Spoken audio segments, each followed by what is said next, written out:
Hello, hello, hello, hello, hello.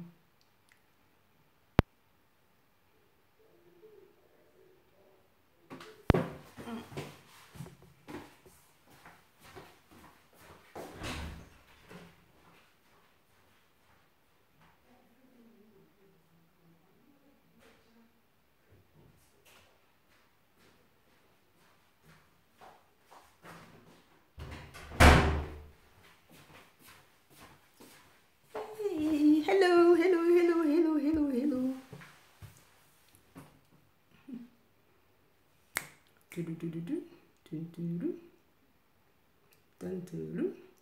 Let's see who the first person will be. 4 people.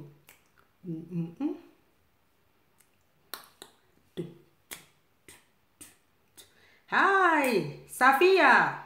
Hello, Safia is the first person. Whoa! Official Sugar, good evening.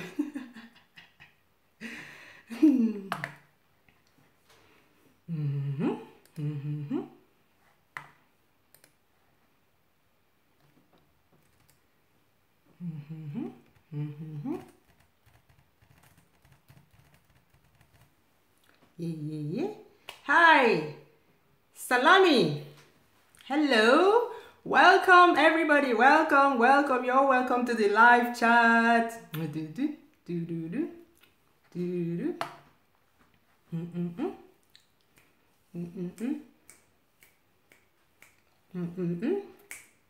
Can you say hi as you check in? You're all welcome to the live chat.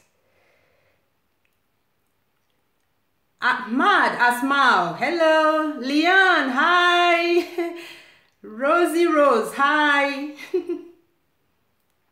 Yasere Faith, hello. You're welcome.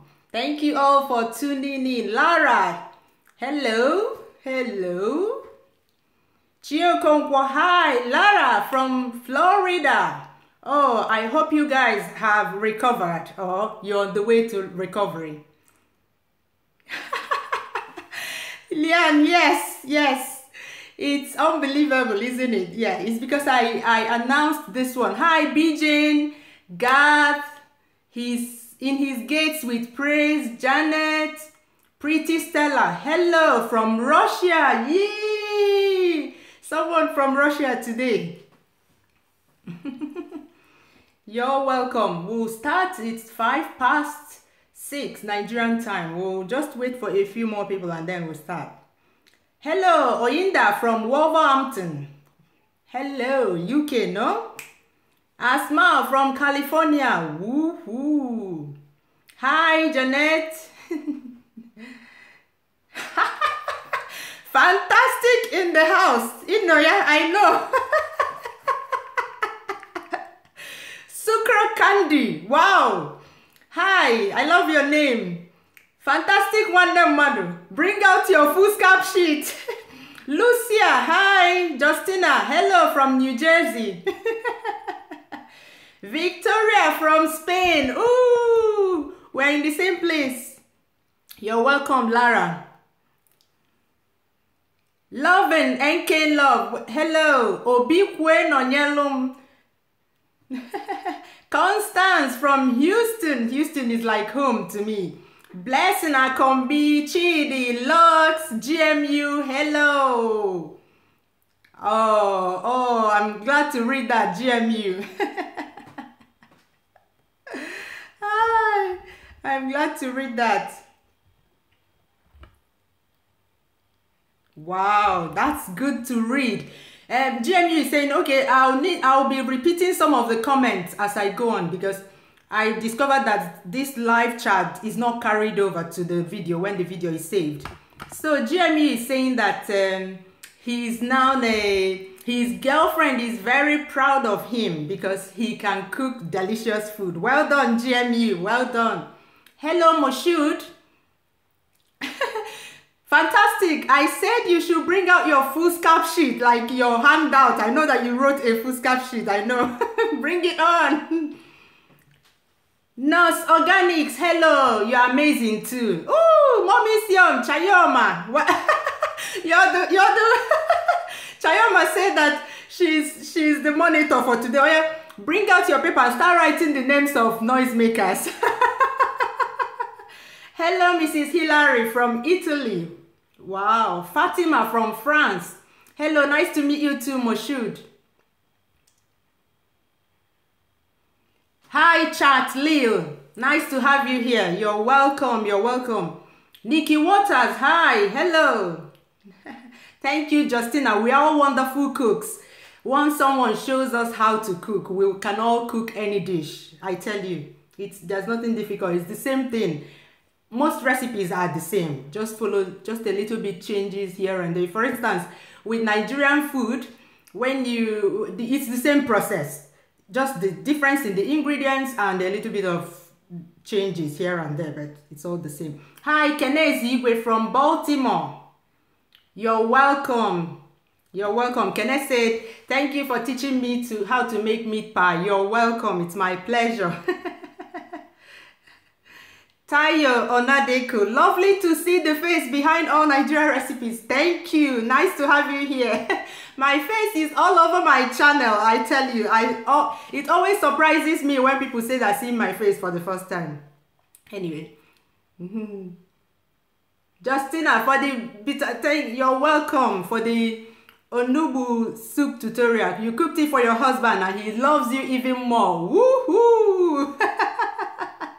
Yeah. Hi, Phil Tabit 49 from Birmingham, Alabama. Hello. Your fried tomato stew is yes. Yeah. You see, that fried tomato stew, I've been receiving a lot of feedback on that because it is the base stew for a lot of Nigerian food. And once you get it right, you've got the beef and chicken stew right, the jollof rice will be right, so many other things, spaghetti surprise, corned beef stew. Once you get that base stew right, you've mastered lots of recipes. So that's why I took the time to upload that video and explain it very well. You're very welcome. KC from the UAE. Glad to read that, GMU. Oh, thank you, Justina. What can I do? What can I do? You guys, what can I do? I can't sleep at night if I don't meet all the requests. Yes, it's me. Little me. Chini Obaleke. You're awesome. You're welcome. Thank you so much for your kind words. Thank you, Perpetual Odu. Thank you. I will. Justina from Indiana with love. I love you too. Bebop's baby one. Hello. Yeah, from North Carolina. Hi. Oh, that's great. Thank you. Oh, you're welcome. I'm so happy to read about all the successes you're having with the fish roll, jollof rice, tomato stew. I'm glad to read that. Oh yeah, let's start. It's 7:10 now. I believe almost everybody is here. We can start now. Salma, I'm glad to read that. Hello. Vivian Asuzu, you're welcome. Day one name. One big fun. Wow, I love the names I'm reading. I'm getting to practice how to read lots of names. Hello from the UAE. One big fun. Maxamed Lafu from Sweden. Hi. Yes, GMU. It's on my channel. It's called Ofe Nsala or white soup or afiafere from Ibibio. Ibibio people call it afiafere. Hattie Angel. Hi. Helen and Nico from Mexico. Hola, ¿cómo estáis?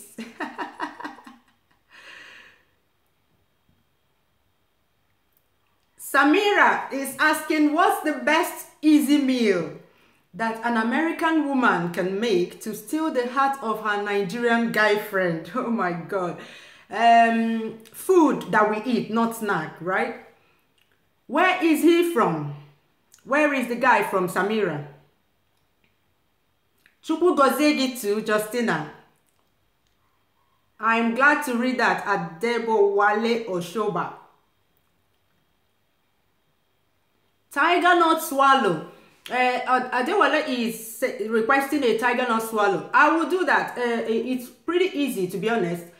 You know, you've watched my if you've watched my tiger nut milk or tiger nut, the other one, the Nigerian aphrodisiac one. If you've seen it, the chaff you get from the from after blending it and you sieve it, if you get that chaff, you can grind, you can dry it and then grind it again. If you've watched my coconut flour video, it's the same process. You dry it in the sun, and when it's bone dry, you grind it with a dry mill, you know, the coffee grinder or spice grinder, so that you get into finer powder. Then you mix it with ketogenic. The people that do ketogenic recipes, they use psyllium husk to thicken it, to make it moldable into swallows. That's it. That's really it, to be honest. That's what that's the only thing you need to do. Hi, Video Lover 85 from Ireland. Yeah, one day. I'm glad that you love the channel. I'm glad. Keep it up. Keep up cooking Nigerian food. Thank you, Aduju. Bella Natural. Thank you very much. You're welcome. From London. You're welcome. Samira. He's from Lagos State. So he's Yoruba. Okay. You can prepare a foriro for him with swallow. I believe it will get to his heart. So Samira is asking what a Nigerian guy, what she will prepare for a Nigerian guy that is from Lagos, Nigeria, so that she can steal his heart. So prepare a foriro for him and then prepare a Nigerian swallow and he will love you forever. Thank you, Fantastic Favor. Fantastic says that she loves my top. Thank you. Yeah, one day, Fufu and Degusi. Hi, Chairman Dubisi. I am glad that your family loved the meat pie recipe. Yes. I'm glad, Precious.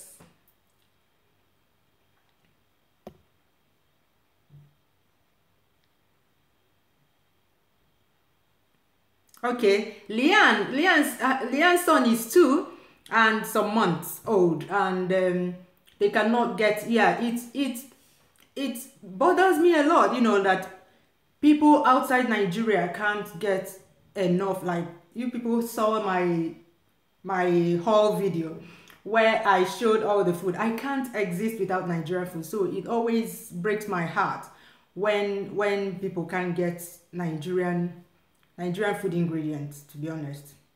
His favorite, Leanne, it says that her son's favorite food ever is egusi and eba. Is there any similar soup? Groundnut soup is similar to egusi or Benny seed soup. You can grind Benny seed the same way that you grind egusi and then use it to prepare Benny seed soup. It's the same process as egusi soup, especially the caking method. You need to use the caking method, you know, the one that not the fried method, to prepare it, and it will taste like egusi soup. You can also use what do you call it? Pumpkin seeds. If you can patiently peel pumpkin seeds where you are, if you buy pumpkin seeds, you know, the pumpkin of outside Nigeria, peel them patiently. Then when you get enough quantity, you can grind it and use it to prepare the soup. It's a very good alternative to egusi. So,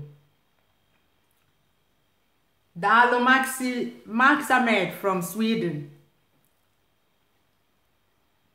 Yeah, Lian, I just answered that. You can use Benny seed if you can buy it where you live. You can use pumpkin seed. You know that's pumpkin seed, pepitas.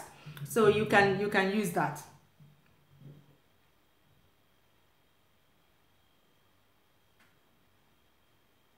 Chat Lil asks which part of Spain I live in. I live in Castilla y Leon. It's in the northern part of Spain. And they are the people that speak, they say that the people that speak the best Spanish. So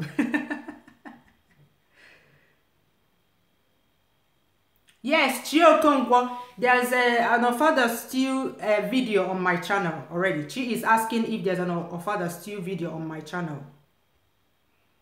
Garth Remu is asking, do I have any baby weaning recipes? You know, when you're, this means from 6 months or something, when you stop breastfeeding your baby, you want to transition your baby to solid food. So, Garth, I would advise that you go and find Mommy's Yum on YouTube. She's also on Facebook, and she has a website. Actually, she just released a cookbook specifically about your question just came at the right time. I've never seen this kind of coincidence, like perfect coincidence.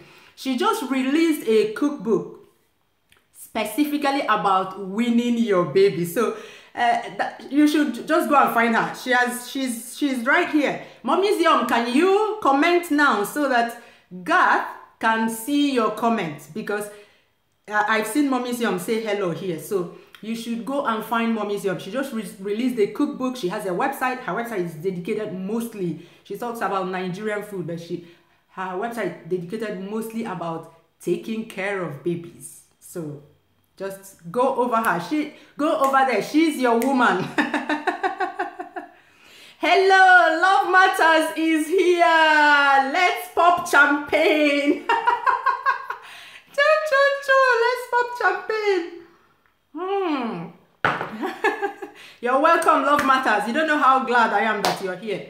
I'm glad that you finished because you were so worried that you may not be able to tune in because you're working. But I'm so glad to see that you're here. Good.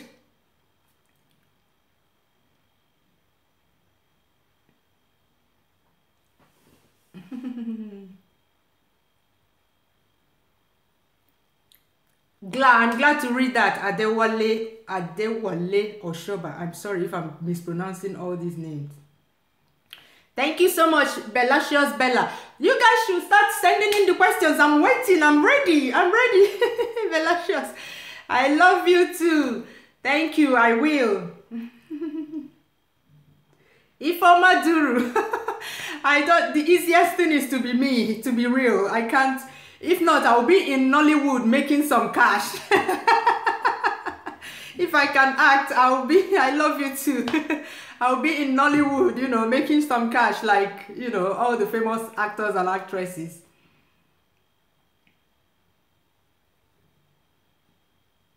Okay, Lian, that's the thing. Some places are so far from, it's just like here.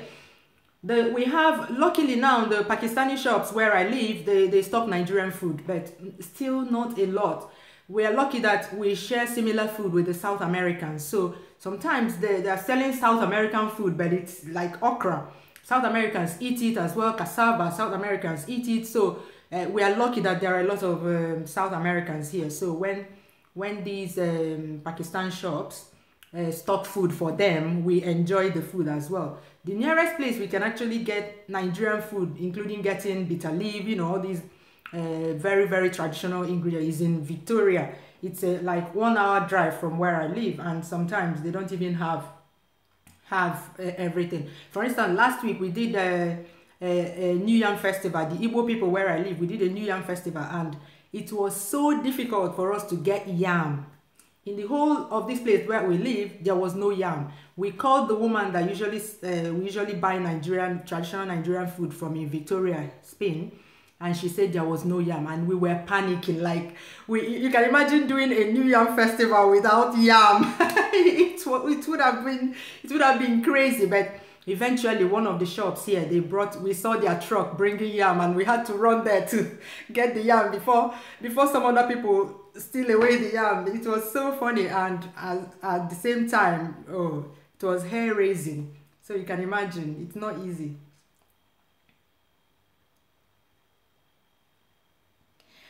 Okay, Love Matters she says, since this is to celebrate 100K subscribers, that I should talk about my YouTube journey from the beginning. Okay, Love Matters is a YouTuber, so I understand her question. Okay, Love Matters, to summarize, This is how I started YouTube. Before I uploaded my first video on YouTube, I have never actually gone to YouTube to binge on videos, you know, the way that I do now. Then if someone shares a link to a YouTube video on Facebook, I just watch it right there on Facebook. I didn't know that there was this community of people uploading videos on YouTube. But some time ago in 2010, I created my website. Okay, my school project. I love web coding. Let me just say, I love web coding, and I was exposed to HTML website coding when I did my 4th year internship in Nigeria. I studied electronic engineering, so in our 4th year we usually go for internship, 6 months internship. So where I did my internship, the manager of the company was crazy about the internet. You can imagine in those days it was dial-up, and you have to dial up to CompuServe in America or something like that to get access to the internet. So this guy, he's an Italian. He was so crazy about the internet, and I was working closely with him, and he was always shouting about the internet in my ear. And before long, I became intoxicated as well. I became addicted with the internet. And then he organized an internet conference where he invited people from all over the world to come and, you know, give talks on the internet and all that. So because of that, when I went back to school, I said, okay, my final year project will be on web coding, internet as a whole. So that's what I did as my final year project. It was so much fun because I was writing about something very new that even none of my lecturers knew about. You know, my supervisor was like, floppy disk, what am I supervising? You know, something like that. Okay, now if you want me to be your supervisor, I'll be your supervisor, but what am I supervising? It was so much fun. I learned a lot. So in 2010, I was pregnant for my daughter, and I was at home. Some of you who know the nature of my job, once you're pregnant, you stay at home for the duration of the pregnancy. So I was at home and I was bored. So I said, okay, where is the world at in the world of web creation? So that's how I created my All Nigerian Recipes website, which is actually a much more known website than my YouTube channel. So I created the website and uploaded a few recipes. That was what I used to keep myself busy while I was pregnant. So after I had my baby, by the time I had my baby, I'd already set up the website, uploaded a few recipes, and then had my baby, forgot about the website. So people started discovering the website and then started asking me more questions on the recipes there.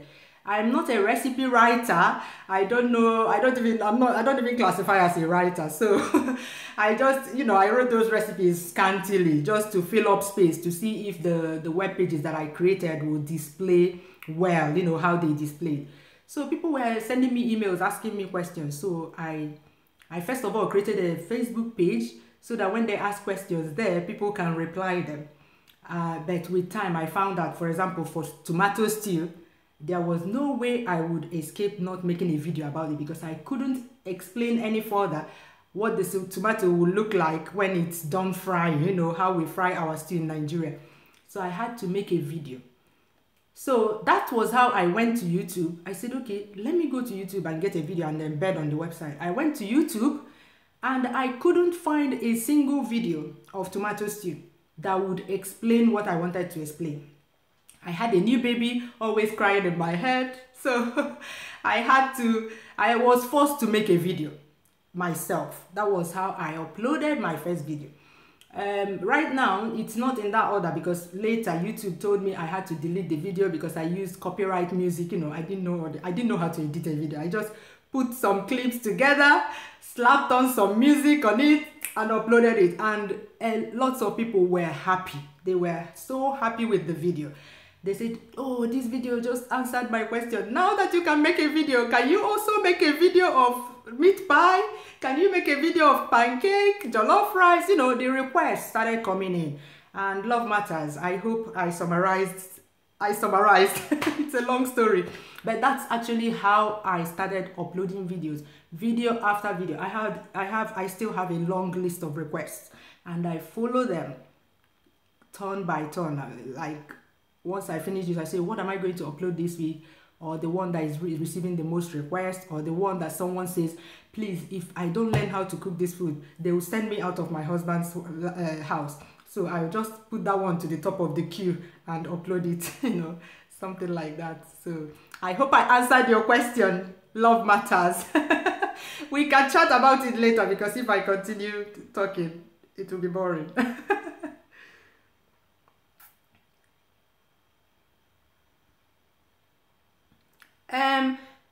Chayoma, you said I should get Lian to contact. Okay, that you see, Lian, can you see? Mommy Siom said you should contact her. Mommy Siom lives in London, and she says you can contact her so that she will send some egusi for your son. Also, Chayoma, someone is looking for baby winning recipes. His or her name is Garth.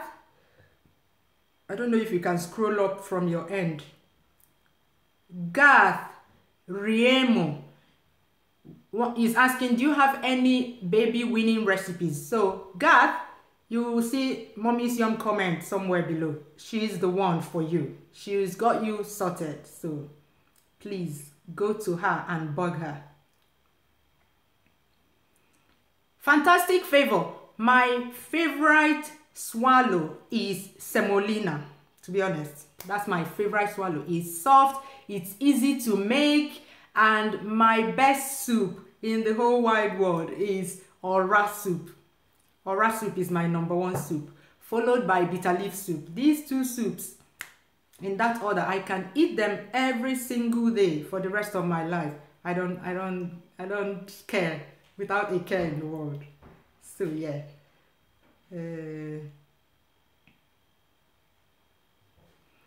Bebop's baby one. You say you want to make things with cassava, but you are afraid you won't process it properly. You're in the USA and you're asking if you can get it, and you can get it from a baby. You're intimidated.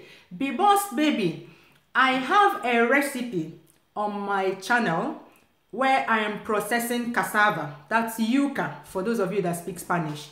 That's yuca, where I process cassava into fufu. I show in one video where I process it into fufu, and I tell you the things to do to get rid of once you soak cassava and it ferments, the cyanide is gone. Fermentation is the one process that destroys the poisonous substance in cassava. So don't be afraid to prepare it. Once you soak it for 4 days, it should ferment and it becomes soft. I explain everything in that video. So if you can search how to process cassava into fufu or something like that, all Nigerian recipes, you see that video. Then I also have another video where I show where to pound the cassava, cook it, and I show how to cook it. If you cook it long enough, it should destroy the cyanide in it. So don't be intimidated. It's very easy once you watch that video. And then there's another video where I show how to make abacha with cassava. So if you search how to process abacha from cassava, you will see that one as well. I say how long to cook it, how long you soak it overnight, and you grate it or shred it and then you wash it very well, and then you can eat it like that with coconut or with peanuts, roasted peanuts, or you can use it to prepare our meal that is called abacha as well. That is African salad.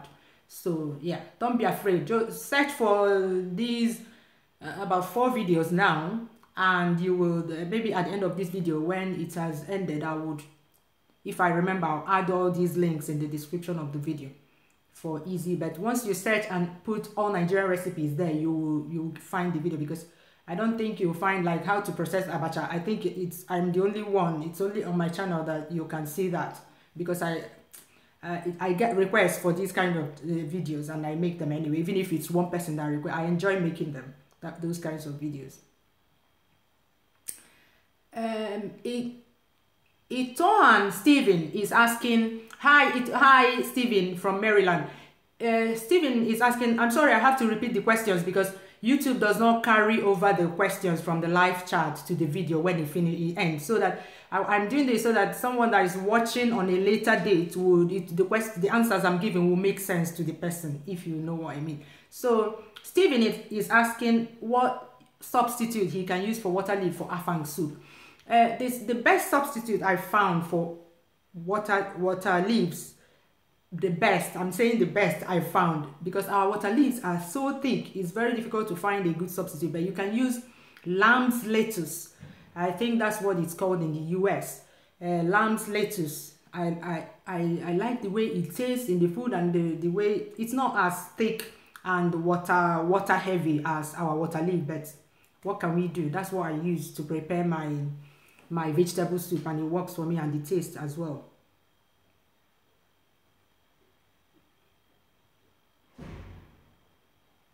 Hi, Onyemehe. Nice to see you.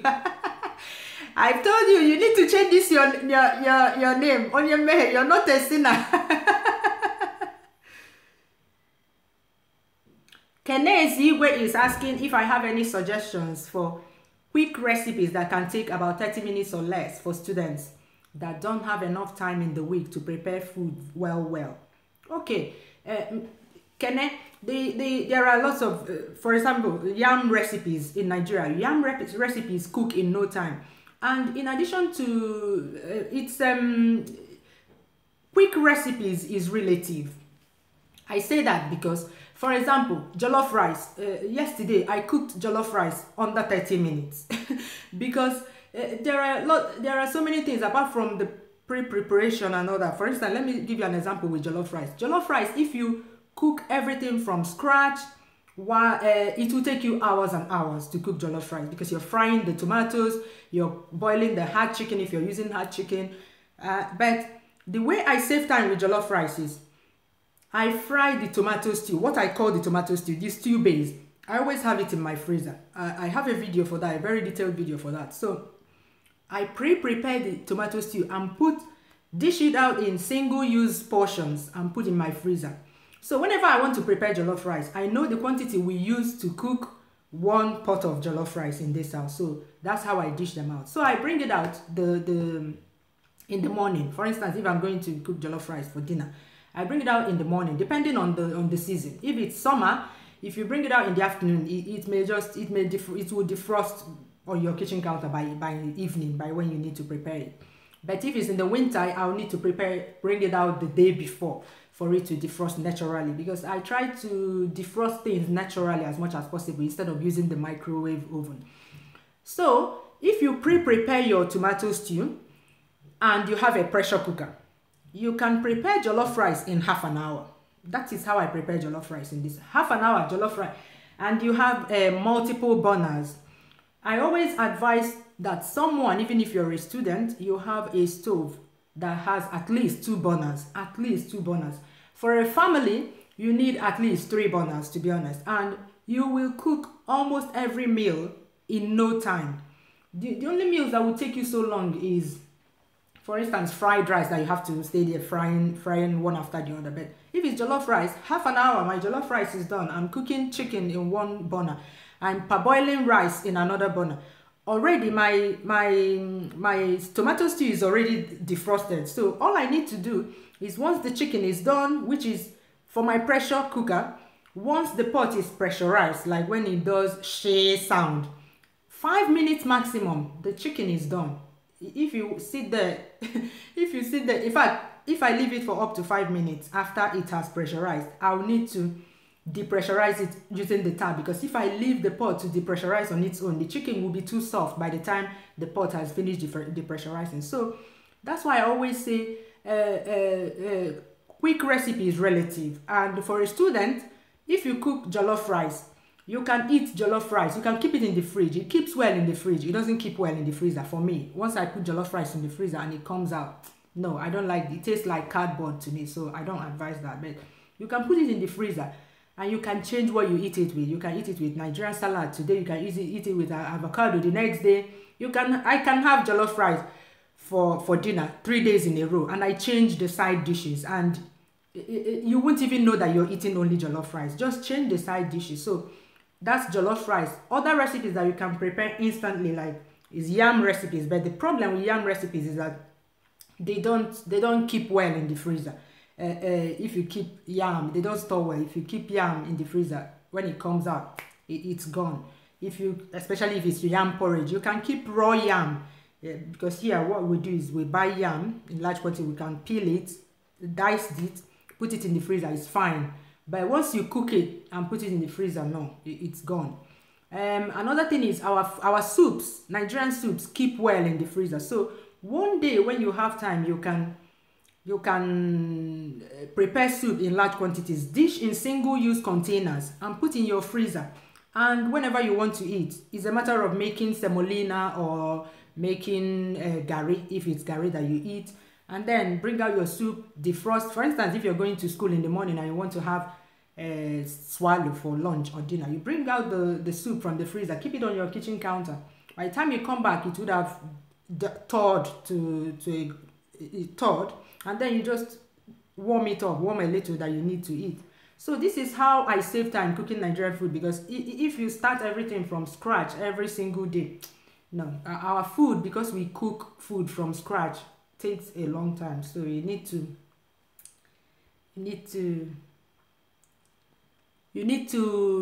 do ojoro sometimes. Kene, I hope I answered your question. You're in Victoria, Chatley. Wow, you're just 1 hour from me.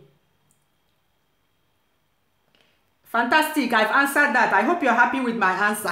I've answered Love Matters question. Yeah, Tupac Amaru for life. Yay!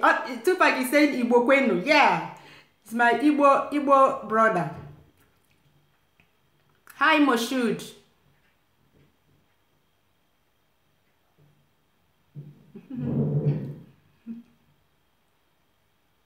Yes, Fantastic is asking if that's my champagne. Yes, I popped champagne for Love Matters. Hi, Frances. Hi. Thank you, Amaka. We all know how to cook. I don't think there's anybody that doesn't know how to cook. We all know how to cook. We just need someone to show us how. You know, it's a skill. Shawara. Onyeme, it's not shawara. I've heard this thing somewhere before. This shawara. I've heard it before.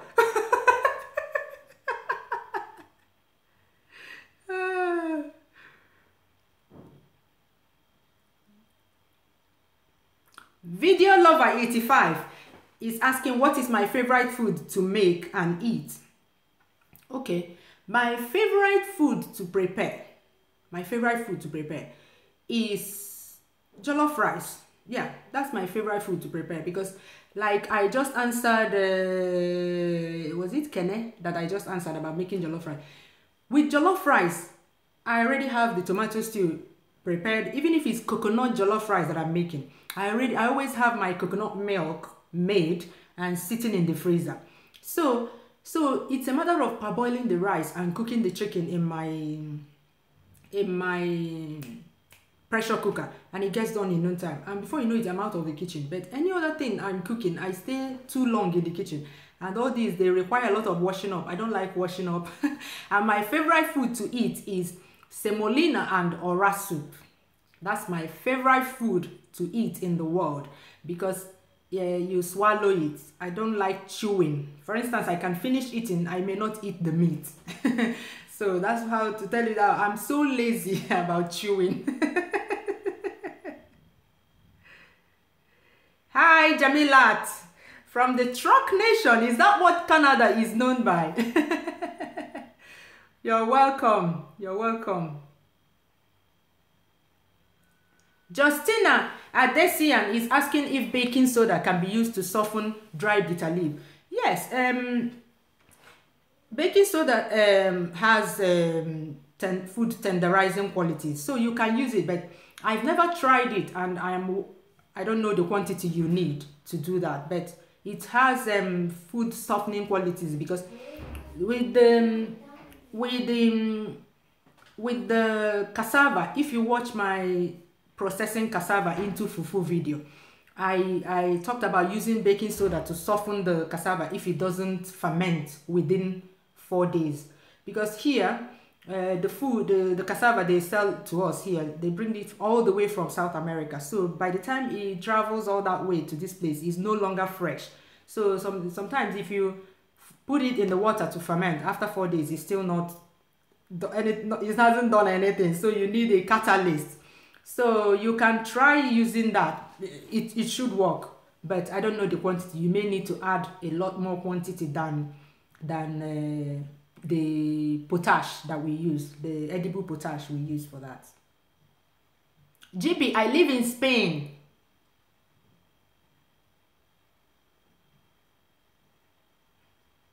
Yeah, God, yeah, that's your response from Mommy Siom. She's your lady when it comes to baby food, everything baby food. She's good. Itohan, Steven, thank you. Amaka,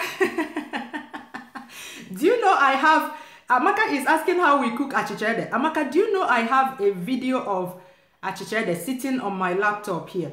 It's just for me to edit it and upload. I'm telling you, I love achichede. My husband hates it. He said, oh, this village food, that's what he calls it. But I love achichede, prepared with lots of vegetables, onions, enough palm oil, opaka. Oh my God, yeah. Those from Enugu State, they can add fio to it. That's abobo or something. Oh my, it's so delicious. I love that. I love traditional food so much. So that's how it's prepared, Amaka. I would upload the video very soon. I have it. I filmed the video, but I haven't edited it.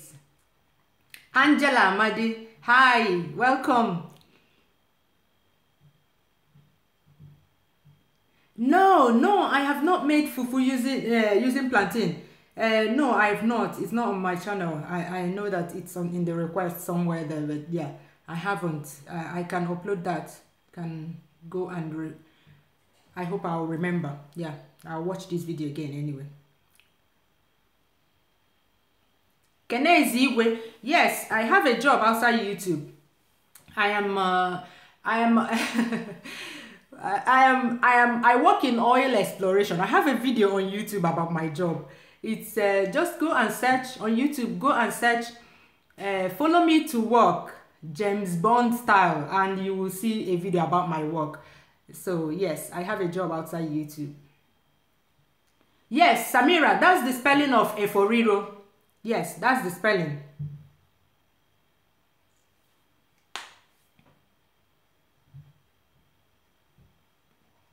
Poppy E is asking if my parents taught me how to cook. Yes, my mom. Okay, for those of you that have my cookbook, I wrote about this a little bit maybe in one sentence in the acknowledgements. Poppy, this was how my mom taught me how to cook. When I was very young, I can't say that I didn't really start cooking at a very young age. No, I must have been about 11 when I did the cooking on my own, unsupervised, my first cooking unsupervised. But do you know how my mom taught me how to cook? When I was very young, like 6 years old, 7 years old, I was so young then. What my mom would do is she would just go to the market. Both of us would go to the market and we'll come back. My mom would just go to this living room, sit down there and be watching TV. What she would say, okay, Chinyere, because my name is Chinyere. Chi, come. We are going to cook that soup. Go and pick that. Go and pick that ogo. I'll go and pick ogo. Put it in the bowl. Pour water into it, and then sprinkle some salt because we wash the vegetables with salt. Sprinkle some salt and leave it there for some time. And then when you finish, come and tell me. When I finish, I'll go to the living room and say, Mommy, I finished. And you say, okay, go to the bag of crayfish. Like usually, when you buy crayfish in Nigeria, they put it in a plastic bag, small. I say, go and open that bag of crayfish. Go and dip your fingers inside like this and get me one handful. Yeah, one handful of crayfish. Put it in a bowl and bring and show me. And then I'll do it and go to the living room and show her. And she said, no, go and bring half of it and add. And then I add. She said, now say, okay, go and put it in a tray and pick out because The crayfish is often mixed with crabs, tiny crabs, even debris or something, sticks and all that. So you go and pick out the, you know, the unnecessary items from it, and then you blow it. That's what my mom will be sending me. I'll be traveling. I call it traveling. I'll be traveling from the kitchen to the living room where she is balancing. I used to call it, my mommy will balance in the living room and be sending me, go and do this, go and do that. So that's how my mom taught me. She taught me about food prep. I've mastered food prep before I even cooked my first meal myself. So that's how my mom taught me how to cook. But then over the years, the majority of what I know now, and my mom taught me the basics, but the majority of what I cook now, I use the science of cooking. Maybe because of my science background, I use the science of cooking to prepare anything. For instance, if I see ingredients, the science of cooking tells you that you start cooking the toughest ingredients first and then add the softest ingredients last. That's the basic science of cooking. And in between that is the specifics of each recipe. So that's what I've generally been using to prepare my food, the food that I prepared is. But yes, Poppy, I hope I answered your question.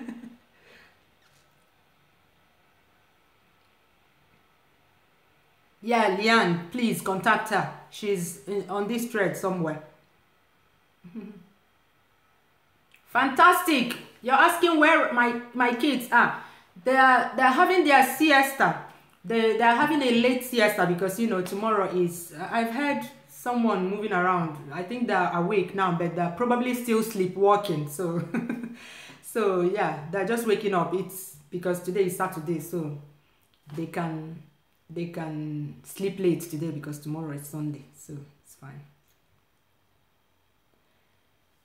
Ami, send me an email. You're asking for my number. Send me an email. My email is contact@allnigerianrecipes.com. You can find it on my YouTube channel as well. If you go to the about of my YouTube channel, you'll see the email there.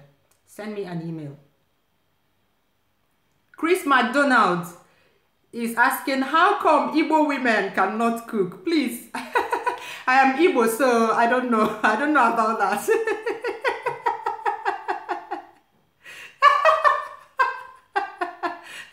Melodramatic Melissa, please spare him or spare him.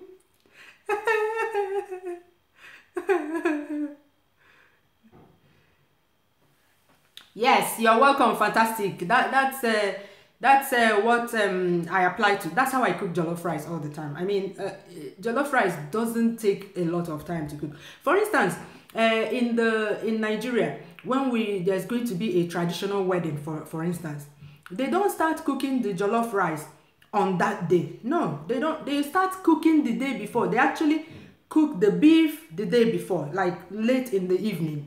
Not, for instance, from 6 p.m. They cook the meat with seasoning so that they can get the stock and then fry the meat. And because they fry the meat so well, it's still fresh by the next day that the event will happen. And then the next morning, they already have the stock from cooking the meat, and all they need to do is parboil the rice.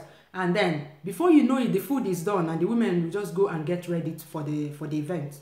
That is how it's done. If you start cooking everything the same day, no, it takes forever.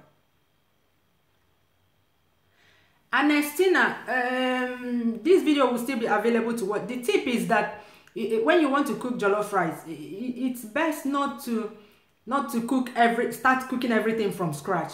Make sure you always have tomato stew in your freezer. I have a video of how to prepare tomato stew. The title of the video is Fry Your Best Tomato Stew. Once you have that tomato stew in your freezer all the time. When you think about preparing jollof rice, you'll be dancing inside because it will be a walkover for you. But if you're going to prepare jollof rice and on that day you're there stirring the tomato to dry up, it takes hours and hours. I mean, depending on the quantity of jollof rice you're cooking, maybe you're cooking a small quantity, but for you to fry it so well that till the tangy taste of the tomatoes is gone, it takes a while, and that is what adds to the cooking time of jollof rice. But if you have tomato stew all the time in your freezer and then you have a pressure pot. I advise everyone to invest in that is cooking Nigerian food, to invest in a pressure pot. I don't like gadgets, but a pressure pot, oh my god, I've used that pressure pot and gotten the money I invested in it over and over and over and over again. I'm such a person that I don't buy kitchen gadgets just like that. I need to make sure that I'm going to be using it often, so that it's not sitting in my cupboard occupying space and not doing anything. So a pressure pot is a very good investment for anybody preparing Nigerian food. We have lots of tough meat, all those shaki, pomo that you need to cook. A pressure pot cooks all this stockfish. What else? Yeah, yeah. They are very tough, so you need a pressure pot. And my pressure pot, once it's pressurized, it cooks all those tough meat and chicken in no time. 5 minutes, it's done. So hey. Liam, don't worry. YouTube does not carry over the comments, so everything will disappear with it. And I don't even know how do I do that. I don't even know how to do that, to be honest. I don't want this thing. Nek Uzoma, you're still enjoying the cookbook.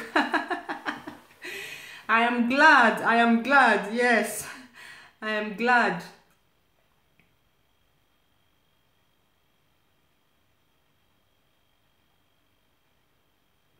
Obinna Weke is asking if we can make stew or soups without using palm oil. Yes, you can, but it will not be tasty. Personally, for instance, unless you have very good reason for not eating palm oil is one of the best oils in the world. Never mind what they're saying about palm oil. You know, red palm oil, the bad one is the palm kernel oil, because it's the processing, it kills everything in the oil.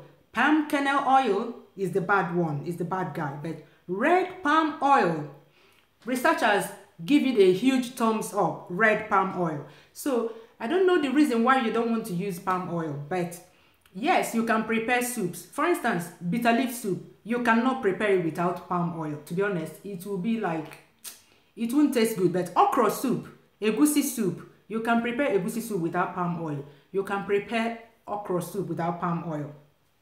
Ogbono soup, you can prepare all these soup without palm, but they will not taste good. For instance, ogbono soup, palm oil adds a lot to the taste of ogbono soup. So if you don't add palm oil, it won't taste as good as if you added palm oil. So if you don't want to use palm oil for, maybe you don't have a good reason, you just want to cut down on oil. I mean, palm oil is a good oil, but if it's just you have a good reason for not eating, maybe you're told to cut off oil completely from your meal, of course you can prepare them and you know that you're doing it for your health.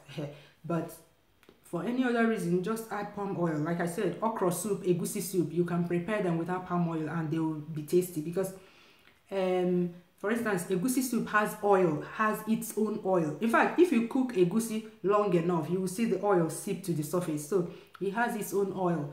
And if you want it to look nice, you can add peppers. You can add chopped peppers instead of grinding them, chop them and add, and then it will add some color to the soup. But for most other soups, for instance, ora soup or vegetable soup, I can't even imagine vegetable soup. That's Nigerian edikan. Even if you use palm oil and you don't add enough palm oil, it doesn't taste good. It just tastes vegetable. Like that is the taste. Hattie Angel, they just woke up from siesta. They're probably freshening up. Hi, it's Ohan.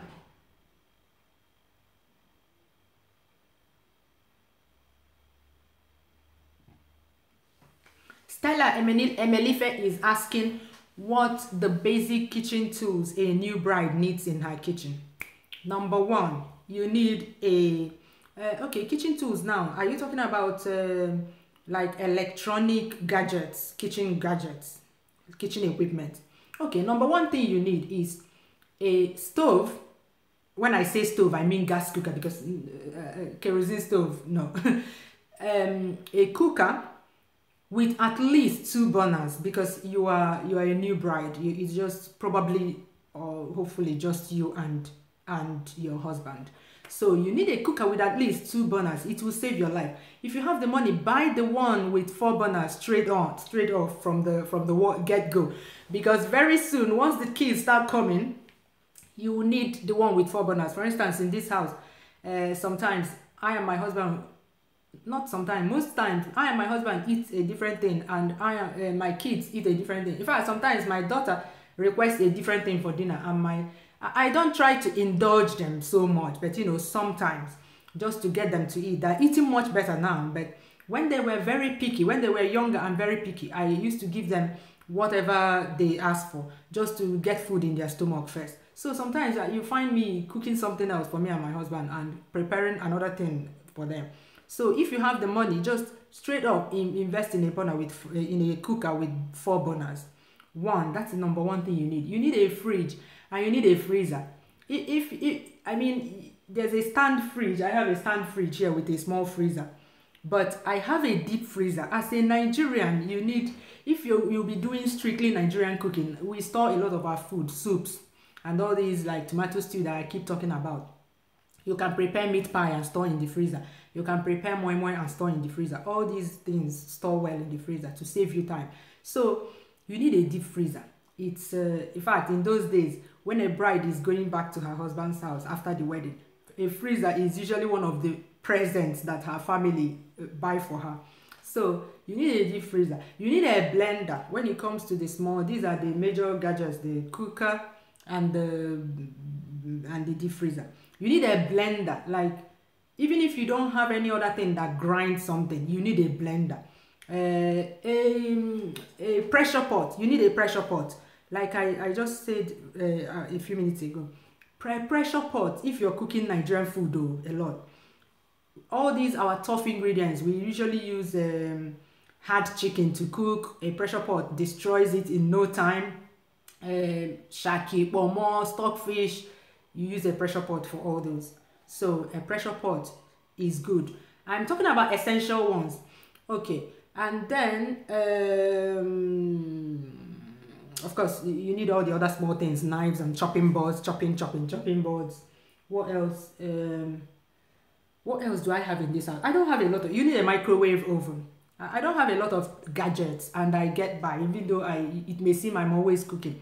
I don't have a food processor because I've not seen any need for it. For instance, we eat semolina in this house, which I make in a pot. So we make semolina. So I don't have a need for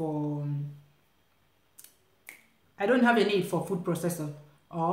And sometimes, yeah, they say that a food processor, you can use it to chop things, but the way I cook, I would imagine, okay, going to get it from the packet, clean it. If I have to get something out from the packet, clean it, then use it, and then clean it again afterwards, and then go and pack it.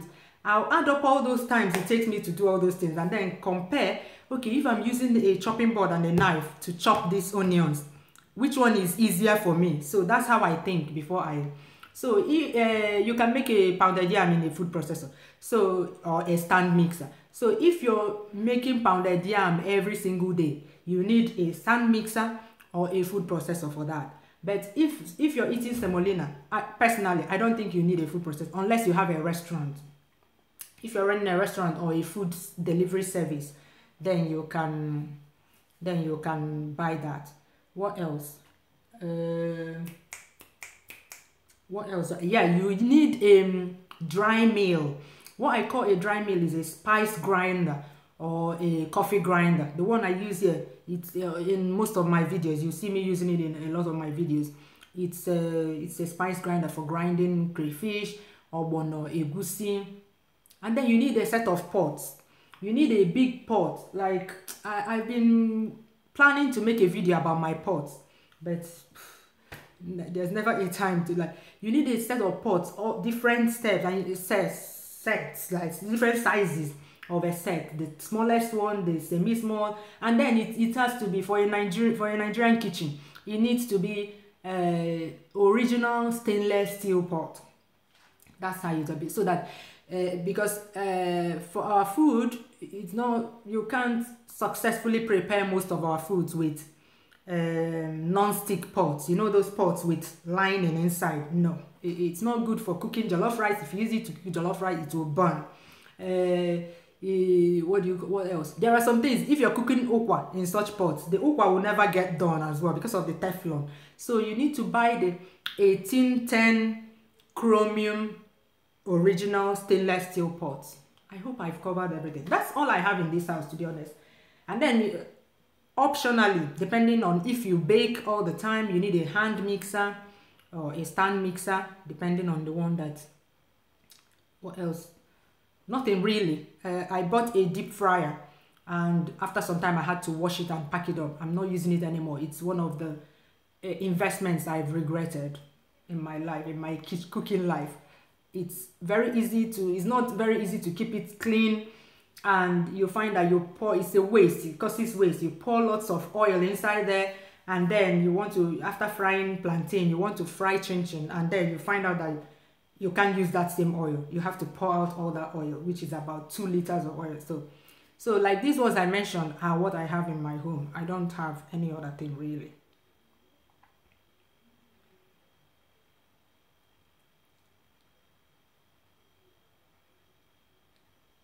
Yes, Leanne is talking about air fryer. I've heard about that, about the air fryer, but I've never used it. Like I said, I don't know.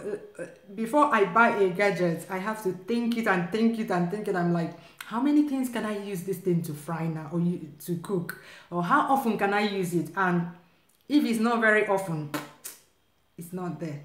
Donald, how are you? Hi. Ukennadi, hi. You're welcome. You're welcome.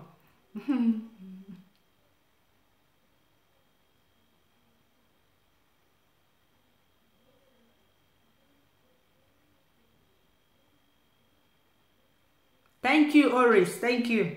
Yes. Oris, you've been watching me since I started. Wow. Oh, wow. Tonya, thank you so much. Thank you. From North Carolina. Love matters. You want to meet my husband? You'll meet him soon.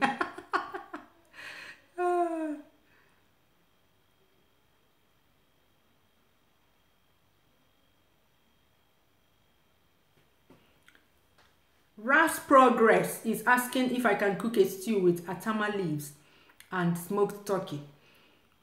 This is the same thing I always, for instance, I don't have access to atama leaves here. And instead of you to keep waiting for me to prepare the stew, does that stew have tomato in it? Does it have, is it like the Nigerian beef and chicken stew? If it's the same, then you just follow the same process as you could for cooking Nigerian beef and chicken stew. And when the stew is done and is ready to be, you're ready to put it down, you just add the leaves, stir, maybe leave it to simmer a bit, and then it's done. That's how I will cook it, unless the you're talking about soup, like soup that we used to eat, swallow. Obinna Wenke, yes, I have a book. It's on Amazon US now, because Amazon UK is not available. The hard copy is not the print copy is not available there now, because they're giving me a lot of problems with selling it there. So you can get the Kindle version on all Amazon sites, and then you can get the printed copy you can hold in your hand on Amazon US. It's available on Amazon now. It's All Nigerian Recipes Cookbook. That's the title of the cookbook, Obinna. Hi, Becky from Finland. Hello.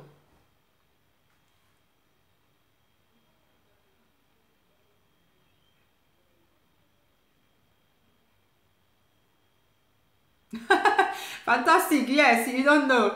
And it used to annoy the hell out of me. Then I'll be like, are you sure this woman is my mommy? She's always sending me too much message. You're welcome, Obinna. You're welcome. Joyce, the way YouTube works, you're not paid per video, on a per video basis. You're paid based on the number of ads they place in the videos that you watch. So you can't really place a price or an amount on it. So the thing is, for instance, if you see a video may have 1 million views, but actually YouTube showed adverts in the videos when it was played 200,000 times. So the owner of the video will get paid for those 200,000 times. And then for each view of an ad, all ads are not the same and they are not at the same amount. So it's a very complicated. You just upload videos. If you start thinking about how much you get per video, it will destroy your creativity. Just if you want to become a YouTuber, what you do is you create, and if money comes from it, fine. If it doesn't come, fine. Sometimes you may even upload a video and it will not show ads to people. You may have lots of views on the video, but you are, if you get what I mean, you're not making much from the video. So it depends. So I don't think about that nitty-gritty thing about YouTube, to be honest, because to be honest, in those days when I started YouTube, you don't earn money on YouTube. When I started YouTube, you just upload because you want to upload. In those days, YouTube was just like where people came to have fun. That was why in those days you see someone make a video, and then people were more interactive on YouTube. Someone will make a video, and then other people would, instead of, a lot of people will comment to respond, but a lot of people will make another video to respond to that first video. That was how YouTube worked, at least when I started uploading videos on YouTube back in 2011. So nobody was getting paid. People were just uploading, just like Facebook now. Nobody pays you to post things on Facebook. But after some time, YouTube started the ad thing, and then it exploded. So by then, even when you want to make money, it was by invitation. So because I started uploading video in those days where you don't make money from YouTube, now I don't even think about the monetary aspect, because if you think about the monetary aspect, to be honest, editing a video and uploading it, doing the recipe, planning the recipe, carrying camera up and down, editing some of these videos, you do it twice or 3 times before you are happy with the video, before you upload it. You may just give up. So Nonye Onye Boago, you're asking how you can make ora soup without fresh ora leaves. Okay, I have a video that I uploaded recently where I talked about how I store Nigerian food ingredients, especially fresh vegetables from Nigeria. So when you buy, I don't know where you live, if there's a place where you can buy ora leaves at all. For instance, in London, there's this shop in Dalston. In those days, they used to bring ora every Wednesday. So on Wednesdays, people will go there and line up and buy as many ora as they can. And then when you come back, you prepare it and then use the process. You will wash them, chop them, put in plastic bags and put in your freezer. That's one way. But if you don't have ora at all and put in your freezer, when you want to cook ora, sorry, I didn't finish that. When you want to cook ora, you bring it out and in the frozen state, throw it. When it's time to add the vegetable, you throw it into the pot of soup. It will be as good as you used fresh ora to cook it. But if you don't have ora leaves at all where you live, probably you live in a very remote place where, not remote per se, but you know, where you don't have Nigerians, so they don't have, you can't find ora. I am afraid that I have not come in contact with any vegetable that is a good alternative to ora, because ora has its own unique taste that I've never found in another vegetable. So I mean, if you prepare another, if I tell you another vegetable that you can use, like lamb's lettuce, to prepare it, it won't be ora soup anymore, because the soup got its name from the vegetable. So I hope I answered that question. I don't know if I answered that.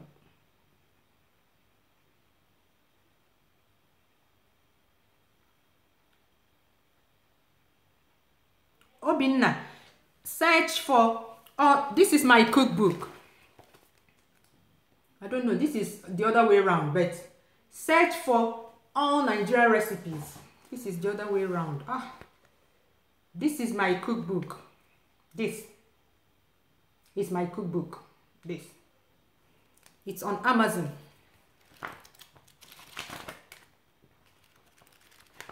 All Nigerian recipes. Let me see if I can open an image from here and show you what it looks like. Hopefully this one will show the right way up. Okay, this is what the cookbook looks like. Can you see it? Obinna. This is what the cookbook looks like on Amazon. This. So All Nigerian Recipes Cookbook. It's on Amazon. And when you search for it, you will find it on Amazon, both the Kindle and the print version. Becky is asking if you can bake with corn flour. Becky, I don't have that much experience with baking, but because of the texture of corn flour, it's very, unless if you're talking about the very fine corn flour, which is cornstarch. No, I don't think you can bake with that alone. You will need to combine it with maybe all-purpose flour, because that flour is so fine that when you add something to it, it will just melt away. But if you're talking about corn flour, the coarse one we use for alebo, for making the swallow alebo. Yes, you can bake with that one because it has some, it's coarse and yeah, it can hold in a baking. That's all I can say because I'm not really. Thank you, FilterBeat49. I hope you enjoy. Oh, you love it. Thank you. I'm glad. Love matters, eh? I'm telling you.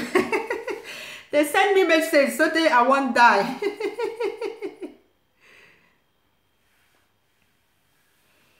Chinyere Keke. Ah, okay, Chinyere, you watched that video, yes. Of me shopping. Yes, we went to Nigeria this summer, so we went to a market in Uyeli in Delta State, where my brother-in-law lives. Yeah. GB. Yes, I still live in Spain. Yeah. Yeah.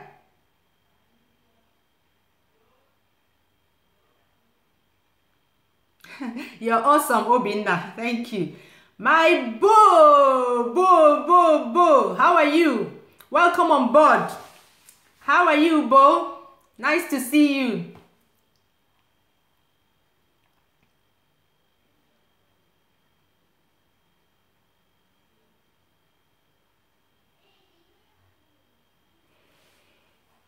Oh, Avalangwa. I'm glad to read that you no longer need to buy soups from restaurants. Oh, it must have been very expensive for you. I mean, you can go to restaurants from time to time, but you know, buying large quantities of soups from restaurants can be very expensive, especially in a country outside Nigeria. So that's good. I'm glad to read that. Hey, so if I taste your soups now, I go wrong. I like that, Avalangwa. I like that confidence. Woo! I need to come to Houston very soon to taste that soup. But Mamba also, if I taste it, I'll come closer. I'll come closer to the fridge.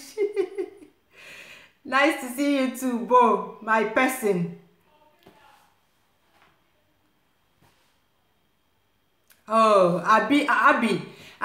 Oh, is it Beams? Is this Beams? Did you change your name? You shortened your name to Abby Abiola. Is that you? Is that you? Yes, Abby says that right now she's frying tomato stew for jollof rice for tomorrow and watching her favorite YouTuber. Oh, I'm so glad to read that. You see, that's what you do. You break it into stages. If she fries the stew today, this night, tomorrow, cooking the jollof rice will be a breeze. I mean, sometimes I and my husband will be in the living room watching a football match. Yeah, we love football. Watching a football match, and I'll be sneaking in and out of the kitchen. By the end of the first half, for instance, the meal is done, and we use the first half, the break, the time off to eat the food and then continue during my husband will be like, when he used to ask me that when we first got married, but he no longer asked me because that's the way that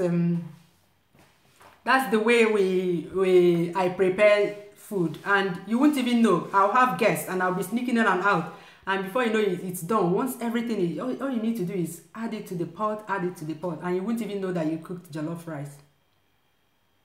Yes, Obinna, I use pressure pot for stockfish. He cooks stockfish in no time. Even though, yes, there are two types of stockfish. If you watch my videos, you will see the type of stockfish I use. I don't use that really strong one. I don't even like it. It smells too much. I don't like it, and it takes forever to cook. For that one, that one is the original cod, from the one that is called original cod, that is long, and they use salt to saw it down. That one, Obinna, you need to soak it in, like boil it for some time in a pot, then leave it there the next day. Then you start cooking it with a pressure pot, because if you start cooking it directly in a pressure pot, it will never get done, I tell you. Oh, Bo, you are the Bo is yes, Obinna. That's what I just, yeah, that's why I didn't even see this comment. Yeah, you need to, that strong stockfish, you need to soak it overnight, and then before you start cooking it with a pressure pot self. That one is stone. It's stone, it's not fish. But there's another type of stockfish that I use. If you watch my most of my soups videos, you will see that stockfish. That one gets done in no time. You can start cooking it directly.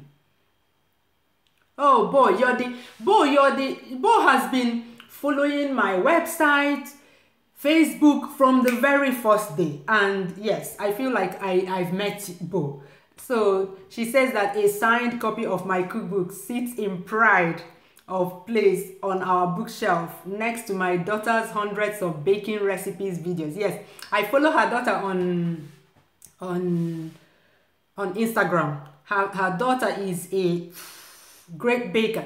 Bo, can you remind me Benji Bakes or something? Benji Baking. Can you remind me the name of your daughter's Instagram page again? I know there's Benji there, but I can't remember if it's Benji Baking or something.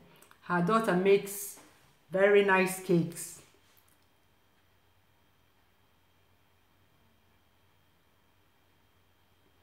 Obinna uses bell peppers for what?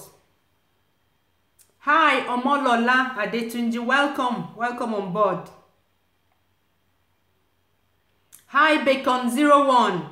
I'm glad you like the website from California. Yes, Obinna, like I said, actually here where I live, there was a time, I've lived here for 10 years. This month will be 10 years, and my husband has lived for longer. And there was a time we couldn't buy a single Nigerian. We've used tomatoes to add color to food. We've used whatever, even these bell peppers you're talking about, we've used them. But to be honest, anyway, I have authentic Nigerian taste, but those things did not taste good to me. So that's why I always advise that if you don't mind it, fine. But if you're cooking for people, like I said, you can get away with using bell peppers and for egusi soup and okra soup, but so many other soups, Nigerian soup, no, you can't get away with using bell peppers to color it. For instance, bitter leaf soup, if you don't use palm oil, no, it won't taste like bitter leaf soup. Ora soup, if you don't use palm oil, it will not taste like. I am going to tell you the truth. In your home, you can use, it's just like when people ask me about olive oil in cooking Nigerian food. You can use olive oil in your home, fine, it doesn't matter. But if you're cooking for people, if you're going to have guests, don't use olive oil. Especially if those people have authentic Nigerian taste buds. You know, if you use olive oil in food, the taste will be too strong for them. So I always advise against that. But in your home, you and your family, if you don't mind, of course, you can use anything you want. But I'm always saying it the way it is for traditional Nigerian food. If you cook it, prepare it for people that have never tasted Nigerian food, they won't mind it because they don't know what the original tastes like. That's the thing.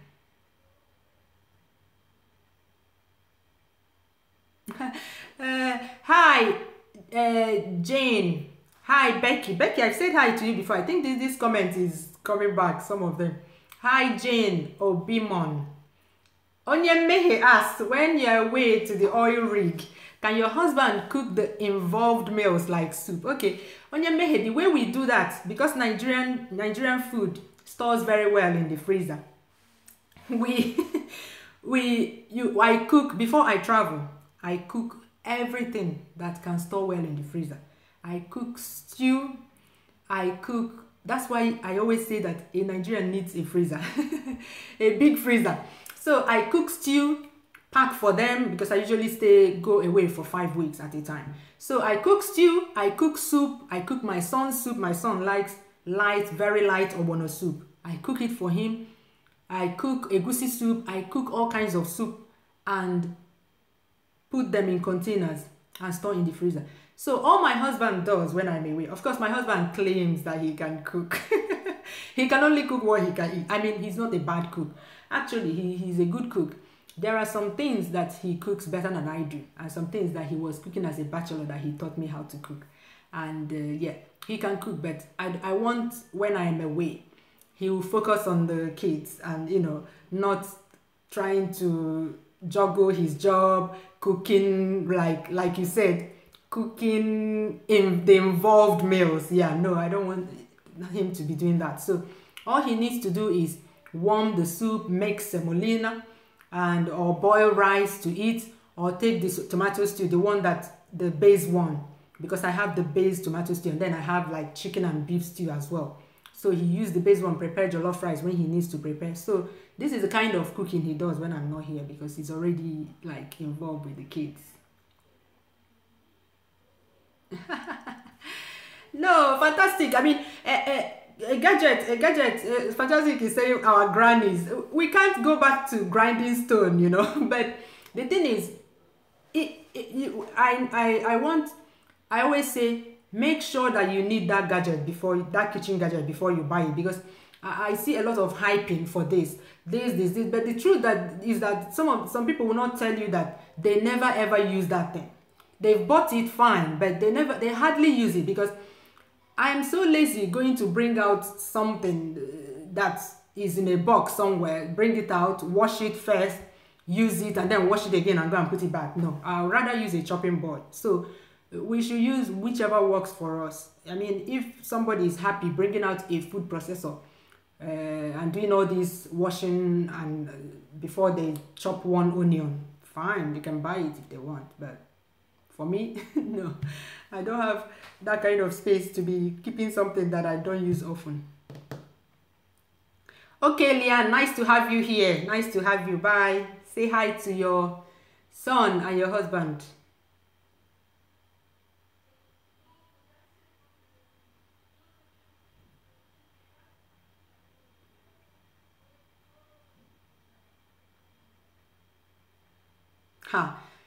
Mommy's young. My own, if I look at that congealed oil there, it puts me off. And then the stress of I thought that it will make my life easy, but no. But you know, if you go to restaurants where they have like different deep fryers for different things. So it's very easy for them. But for a home cook, we don't need a deep fryer for the home, to be honest. I'm glad, Emily, I'm glad. Okay, the air fryer, Leanne, you used your oven once. Okay, I use my oven a lot because I grill my chicken and my meat instead of deep fry them. So maybe the air fryer will be useful to me. Exactly, Leanne. It smells. Oh my God. The deep fryer. I don't know. I'll do a different video about my ranting about the deep fryer, because if I start ranting about deep fryer, I will not leave here today. Stella, send me an email. It's contact us at allnigerianrecipes.com. Contact us like contact, then US at allnigerianrecipes.com. If you go to my YouTube channel, if you click on my name anywhere on YouTube, you go to my channel, you go to the About tab, you will also see that email address there. That's how to contact me directly. Or you can send me a mail on YouTube. If you go to my channel, you will see somewhere to send me a mail, a message, YouTube message from there. I'll see it.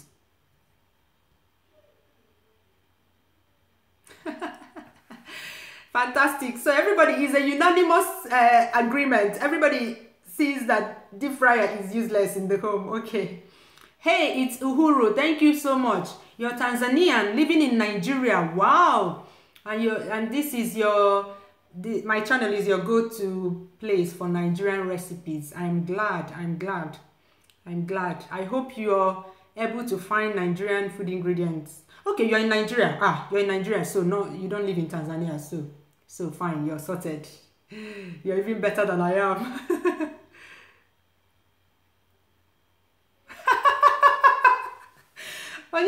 Tell her she wants to pound yam.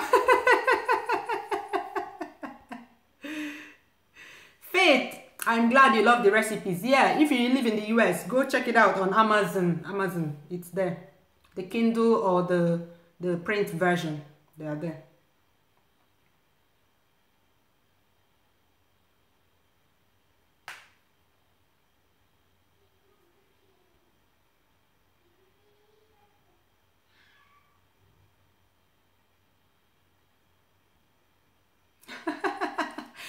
Samira Sabir Brown is asking, when I ask West Africans about how long it takes to pound yams for swallow, no one wants to give me an approximate length of time. Please give me an estimate. I don't have an estimate. I have a video. I actually have a video where I pound yam with a mortar, like the traditional way. But these days you can use a food processor to pound yam. Just boil the yams, put it in there. Search YouTube, there must be a video somewhere, or Instagram. Then you pound it 1 minute and it's done. So 1 minute, I'm giving you the time estimate is 1 minute, depending on what you use. But if you're using a mortar, it takes much longer energy and sweat.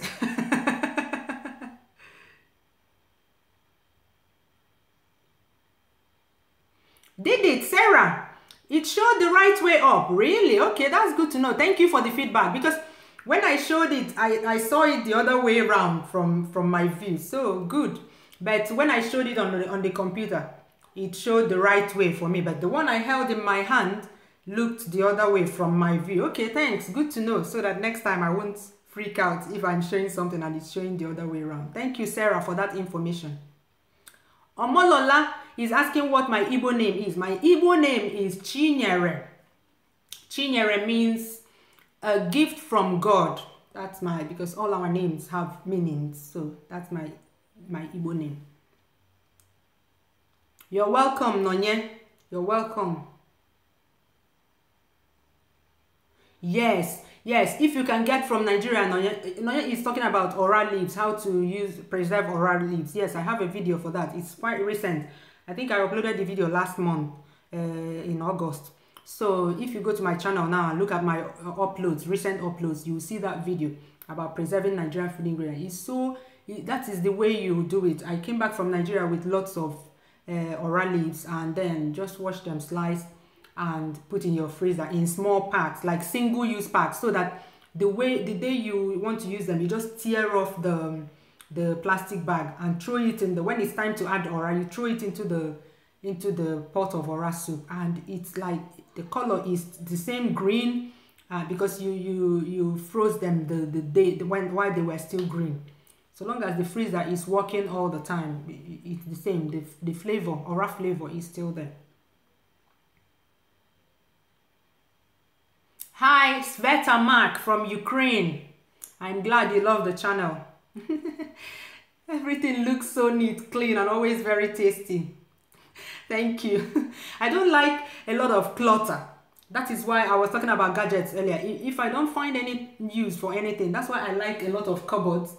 I hide everything inside the cupboard so that everywhere is so clean. Like, I like a kitchen where you come in and you think nobody lives there. Doris, I am fine, thank you. Doris Day Ode, I'm fine, thank you. FMRY, hello, how are you?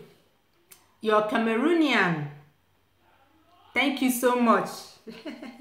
Yes, thank you so much, yeah, for your kind words about my channel. You get the cookbook for your sister who just got married to a Nigerian. Yes, she will need it. She will need the cookbook. Luckily, our foods, Cameroonian foods, we share a lot of similar recipes, so it will be a very smooth transition for her. God bless you too, Doris. Yes, God bless. I'm glad you learned how to cook well from the channel. I will not run. Okay, if there's any running, I will run closer to your kitchen than away from it. Just know that. Okay, it's not beans. Okay, there's another Abimbola on my channel that is, I know her, so I was wondering if she changed her name to Abiola. Okay, that's fine. Nice to have you anyway, even if you're not beans. Looks fine. Thank you. I'm glad to be your I'm glad to be your favorite. Thank you so much. Looks fine. Yes, Bo. That's your daughter's Instagram ID. Baked by Benji. You guys should check her out. She bakes cute cakes, and she was on baking one kind big baking program in the UK. She's the real deal.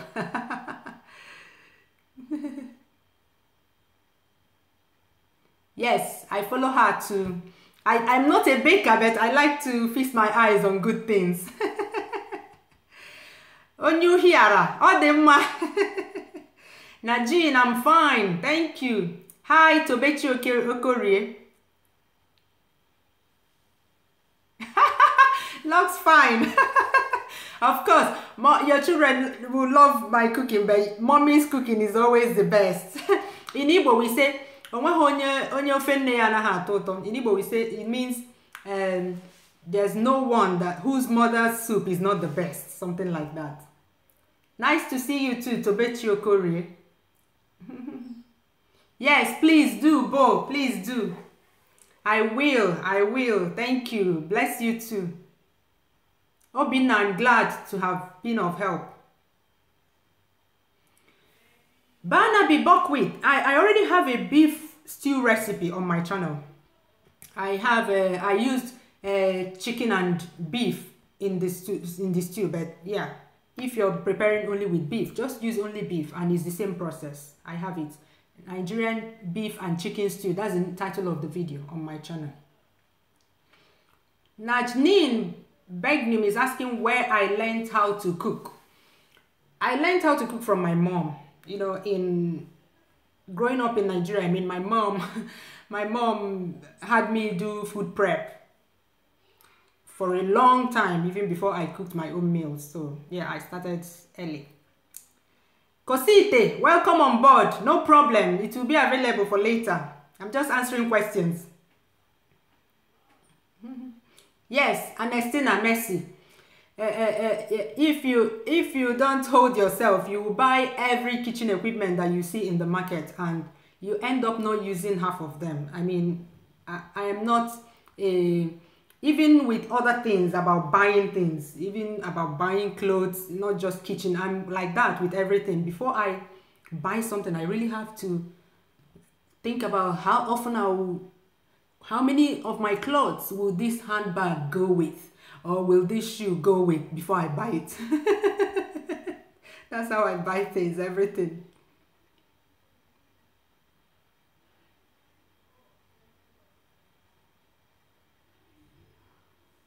Leanne, which message is that? I've seen a lot of your messages. I don't know which one. Hi, Rada Abdul Salam from Saudi Arabia. Hello. Welcome on board.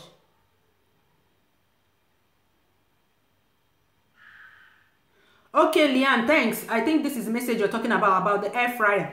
You're saying that the air fryer will cook the meat in half the time and extra crispy. That I should trust you. I should look for the Philips brand. Okay, I'll do that. I'll do that. Thank you so much for the recommendation. Obinna, yes, that's the problem. Keeping it clean.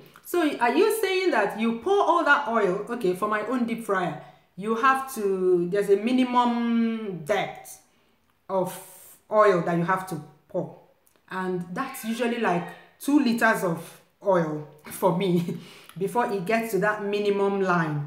So you pour that, and then you fry maybe plantains, and then you pour out, when it's cool, you pour out the oil into a big bottle, and then when you want to fry fish, just a little, maybe 1 fish you cut into 5 pieces or something like that, you have to fry it in big, you have to pour enough oil to get to the minimum. I mean, I don't know how your own deep fryer is, but I had a very bad experience with deep fryers. So,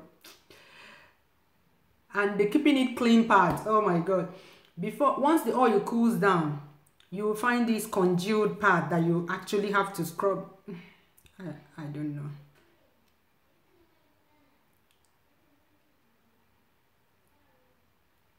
Somi, welcome on board. Welcome. Fantastic. Itogota. Back to the olden days, to grinding stones and isun. Really?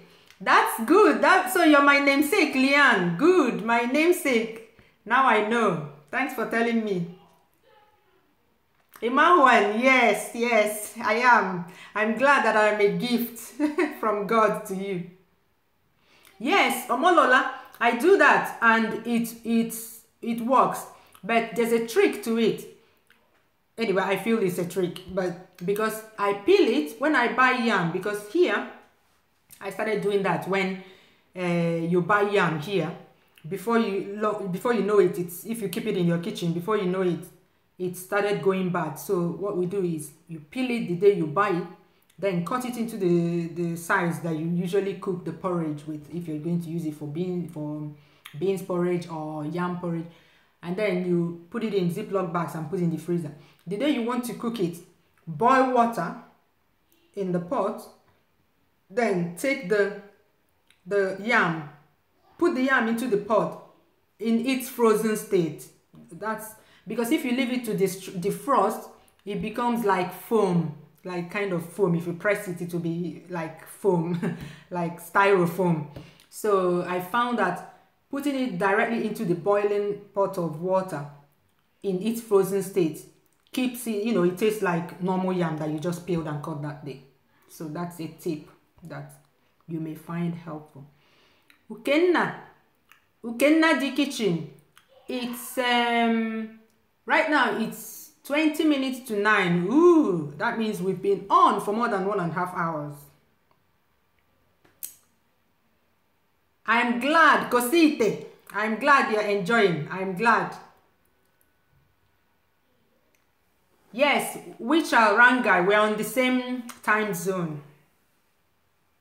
Yes, Bo, that's it. She was in the your daughter, Baked by Benji, was in the Great British Bake Off. Yeah, that's it. I have all these pieces of information in every part of my brain. I remember a little bit of it, but I may not say it exactly. Thank you for reminding me. Really? Rather, you are Ghanaian living in Saudi. That's good. That's good. Somi, I'm glad that you find the channel helpful. Somi is asking how to remove the deep tomato paste, the taste of tomato paste. I talked about this in one of my videos. The name of the video is Fry Your Best Tomato Stew. So you need tomato paste, you need to fry it as well, because like you said, it has its own tangy taste that is not good. I don't like that taste when I get it in stews. So you need to fry it as well. So it's better for you to watch that video, because no matter the kind of explanation I do here, I will not do it justice. So the best thing is to watch it on watch the video, Fry Your Best Tomato Stew. If you search for that on YouTube, you'll see the video.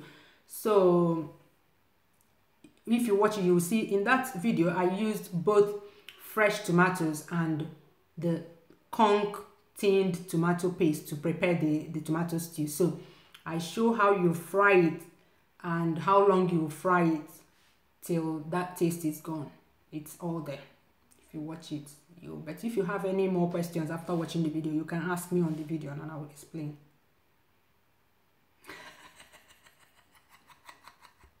Onyemmehe, what do you want us to do? You have a very, I've been telling you that you need to change your name, because nobody will be saying the whole name, because when we can't say the whole name and we shorten it to Onyemmehe, that means you're a sinner. That's why I keep telling you that you need to change your name. Oh, Oris Elu is saying that I'm a baker. It's because of me that you can bake meat pie, chin chin. Oris, that doesn't, meat pie. The interesting thing about meat pie is like cooking. I mean, you can imagine the feeling is like you're making a sauce, and then the crust is just so easy. You can't really call that baking. It's like and then chin chin is frying. You just mix it and fry. I don't qualify as a baker. I know people always I have a few standard cake. I have one standard cake recipe, Nigerian, the one known as Nigerian cake, the very dense Nigerian cake on my channel. And I have the one where I decorated my cake, but I kept saying in the video that I'm not a baker. I'm not qualified to do this. Actually, that decoration on my birthday, that was in January this year, that I did, was like the first time I did butter icing, and I decided to share it. That's all. I'm not, just to tell people that we can do these things. You don't have to be. We can try them out. They're not us. We need not fear. That's all. But I don't qualify as a baker.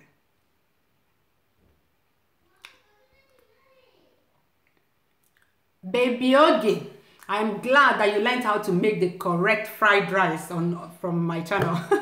Oh, that second fried rice cost a war because everybody was like, why can't you? I don't. Yes, that's the correct way. I'm glad that you learned from it. Tunde Toba says that you can now make suya in Canada after watching my video. I am so glad. Yes, that's one of my, that suya spice recipe. I think it will always be the video that I am most proud of, because testing the quantities of ingredients, because I couldn't get the exact quantities from the Hausa malams that sell the suya, because they actually don't know the measurement for the ingredients. They will tell you they are not the ones making them, that their brothers in the north make them and send to them, that they don't even know the details. Whether they know and they are holding the recipe, I don't know. But they only told me the quantities of ingredients. So I kept mixing and matching. It was like in a chemistry lab. I kept mixing and matching and reducing and adding ingredients till I got the perfect taste of suya spice. So till date, that video is the video I am most proud of, and I've gotten a lot of great feedbacks from that video. A lot of people have told me that they actually make the spice, bottle it, or put it in Ziploc bags and sell them and make money from them. And it warms my heart so much when people tell me that, because that's I'm glad that I'm able to contribute meaningfully to people's lives. I mean, thank you so much for the feedback. I wish you success in more recipes.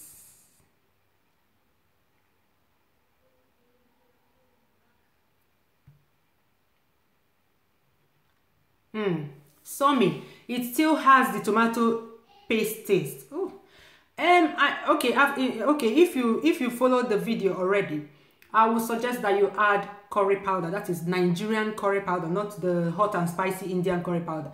Nigerian curry powder. The popular brands are Ducros and Lion brand. These two brands.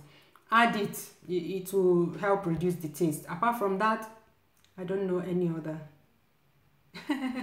Flo, I am Onyemmehe. Flo, Onyemmehe saying that I'm Onyemmehe hena garan koma. He's saying that I am blessed, that I'm minimalistic. I'm telling you, I am. That's how I am. You won't see unnecessary anything in my house. Once it becomes useless, I just pack everything and give to charity. If it's here in Nigeria, I give it out. I don't like seeing things that I don't use because it just collects dust and occupies space. So, Uchonwalo, I am from Anambra State. I'm married to a guy from Anambra State as well. So, Anambra Kwenu.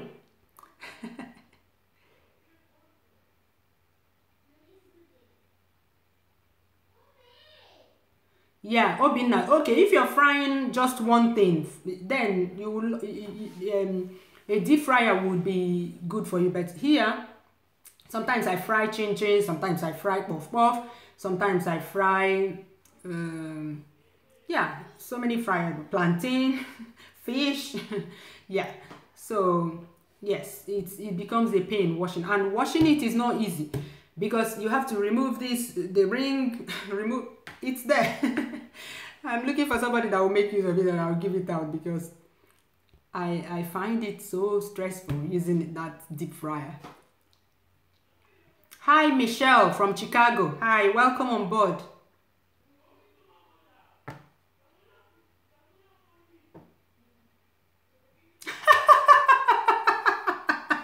I like this kind of stories. Bo is saying that let me read it out to you, what she said. I had a deep fryer many years ago and got so fed up with the constant cleaning and waste of oil that I left it out with the note that read, "Take me." I have never had the need to replace it. I'm telling you, I don't miss mine. It's in there. I'm going to give it out to anybody that wants to take it around here because it's not even worth posting it to someone, to be honest. I think that's what I would do, Bo. I think that's what I would do with mine. I need to take it out and say, please, please take me. I will put a big please so that they will take it.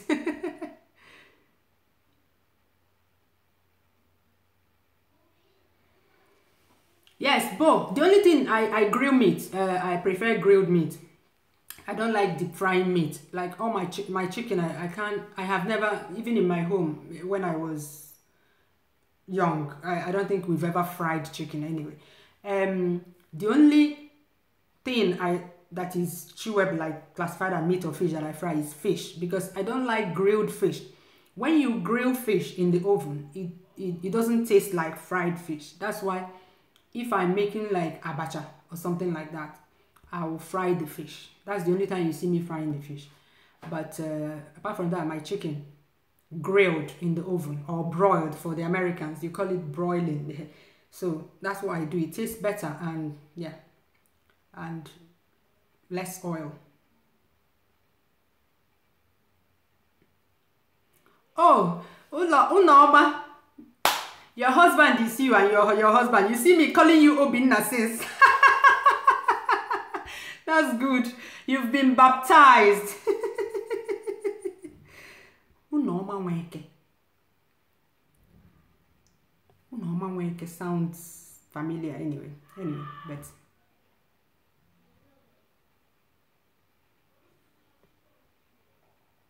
wow, Somi, it will go to level 100 very soon. I'm glad to read that.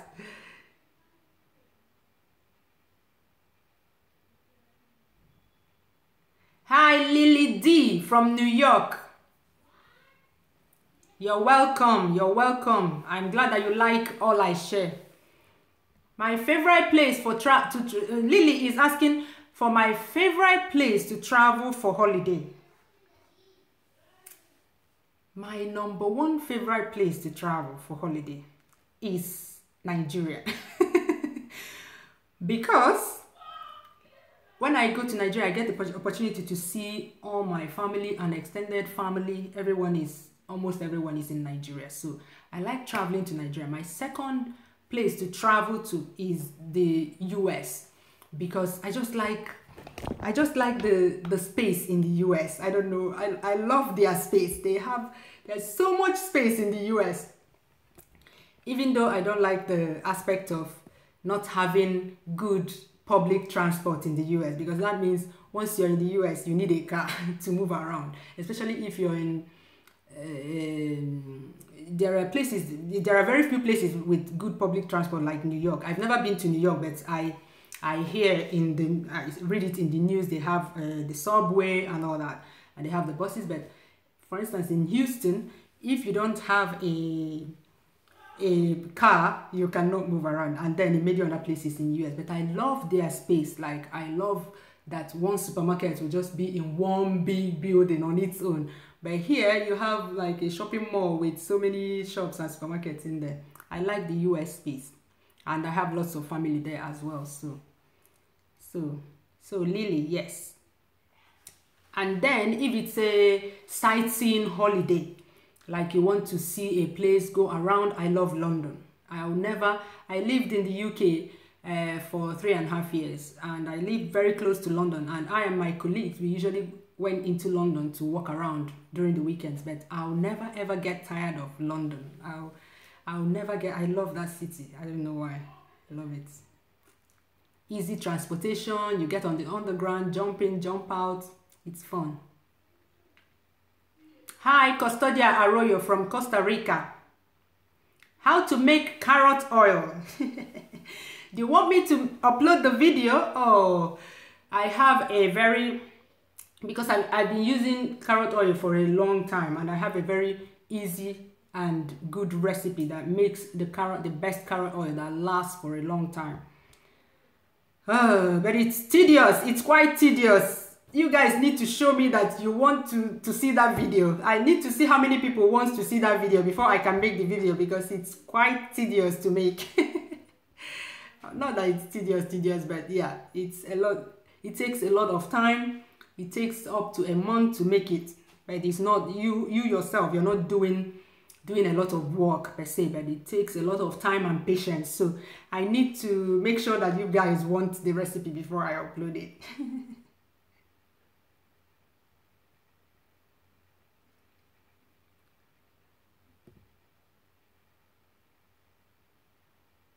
Yes, fantastic favor. Do that with the yams. Peel them, cut into the cubes, the size of cubes you want, and put it in your freezer. Perfect. I actually have some chilling in my freezer right now. Unoma, I'm glad to read that he loves the sea spice recipe. Yes. Yeah, I'm glad. Yeah. So mixed rice, please. Oh, I don't have time to fight now. I don't want to fight now. Biko, leave me alone.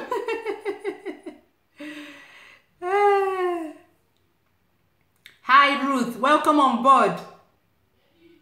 How do I keep my face? Okay, Ruth is asking how I keep my face fresh, smooth and shiny. Is the shiny part a good thing? I have too much oil on my face. I have an oily face and I hate that, because I prefer a matte face. To be honest, majorly I don't do any major thing, but there's something I do which I think is what is helping me.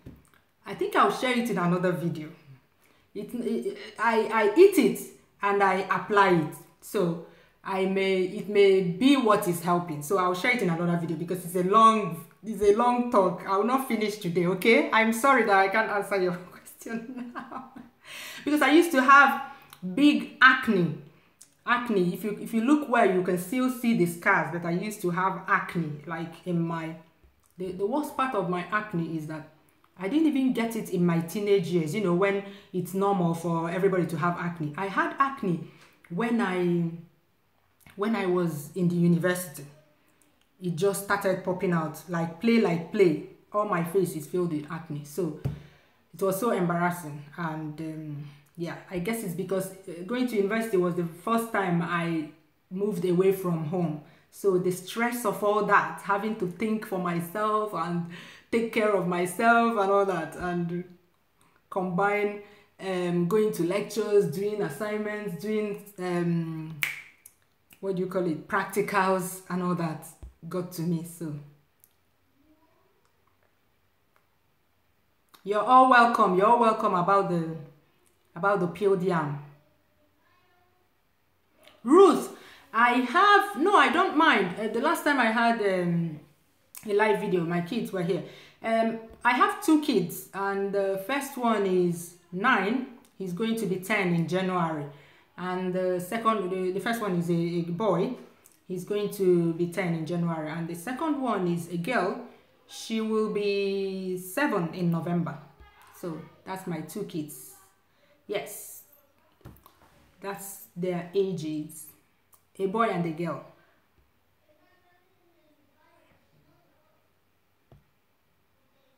Yes, Tunde, I like to read such stories. That's good. So you've got suya covered. You've got isiewu covered. Oh my God, you should open a restaurant now, I tell you. And once you get isiewu right, nkwobi will be a breeze for you because it's the same process exactly. Just the meat is the difference. The difference. One is isiewu is of course goat head, and nkwobi is cow foot. So you can make, I'm sure you can make nkwobi as well.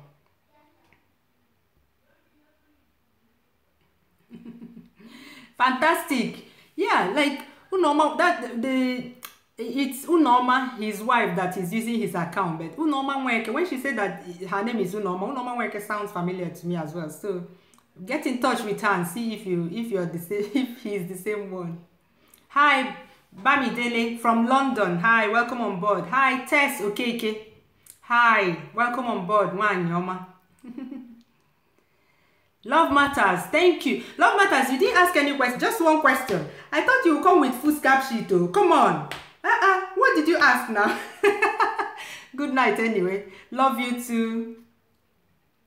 Riri's World, your mom and dad are from Nigeria. That's good. That makes you also from Nigeria. You know that? Hi, Molola from New Jersey. Oh, yes. Actually, we wanted to come to US this year, but it didn't work out. Something else happened. We had to go to Nigeria impromptu. So maybe next year we'll see.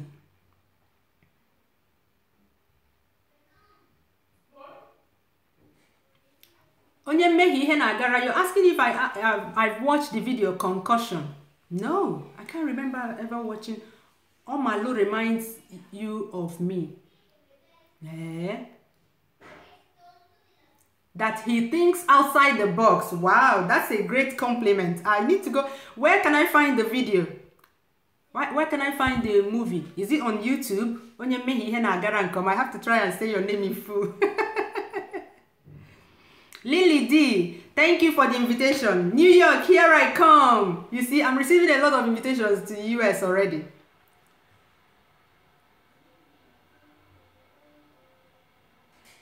Hi, Nikki Styles from Bahamas. Welcome on board, Sisi. You're asking if Nikki Styles is asking if I can do a video on my and my family life. I'm not that interesting, I'm afraid. It's the same thing every single day. Okay, on a weekend we go for grocery shopping. Like today, we go for grocery shopping in the morning.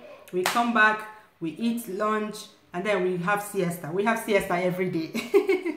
We have siesta every day because, of course, we live in Spain, and I grew up in Enugu, Nigeria.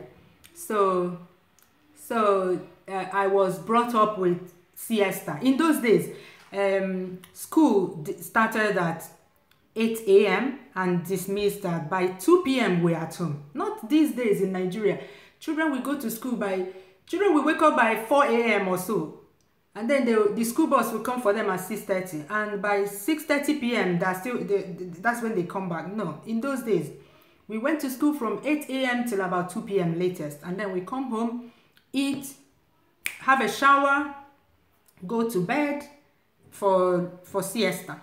And then wake up around 5 p.m. or 5:30. And then you go and play for half an hour and come in and do your assignment. In fact, assignment is just, they weren't even giving us so much assignment in those days anyway. So, and then that's the life then. So this is kind of life we live here as well. My children go to school. Their school starts at 9 a.m. and then they dismiss at 2 p.m. and then they come back here. We have lunch. And if I'm away at work offshore, my kids stay for extension in school so that they will still be there, so that they can have lunch there and still be there till my husband comes back from work. My husband comes back from work about 3:30. So we all come back, we have siesta. We have siesta every day unless I'm really busy. I'm the only one that usually skips siesta because maybe I have something to do related to YouTube or my website. So, but most days I have a siesta. Maybe that's why my face is like this. Who asked me about, yeah, getting a lot of rest helps as well, because stress, somebody asked me about my face. Somebody asked me, I can't remember, but you know yourself, yeah. Maybe getting a lot of rest helps as well, yeah. But so this is basically my family life. Who is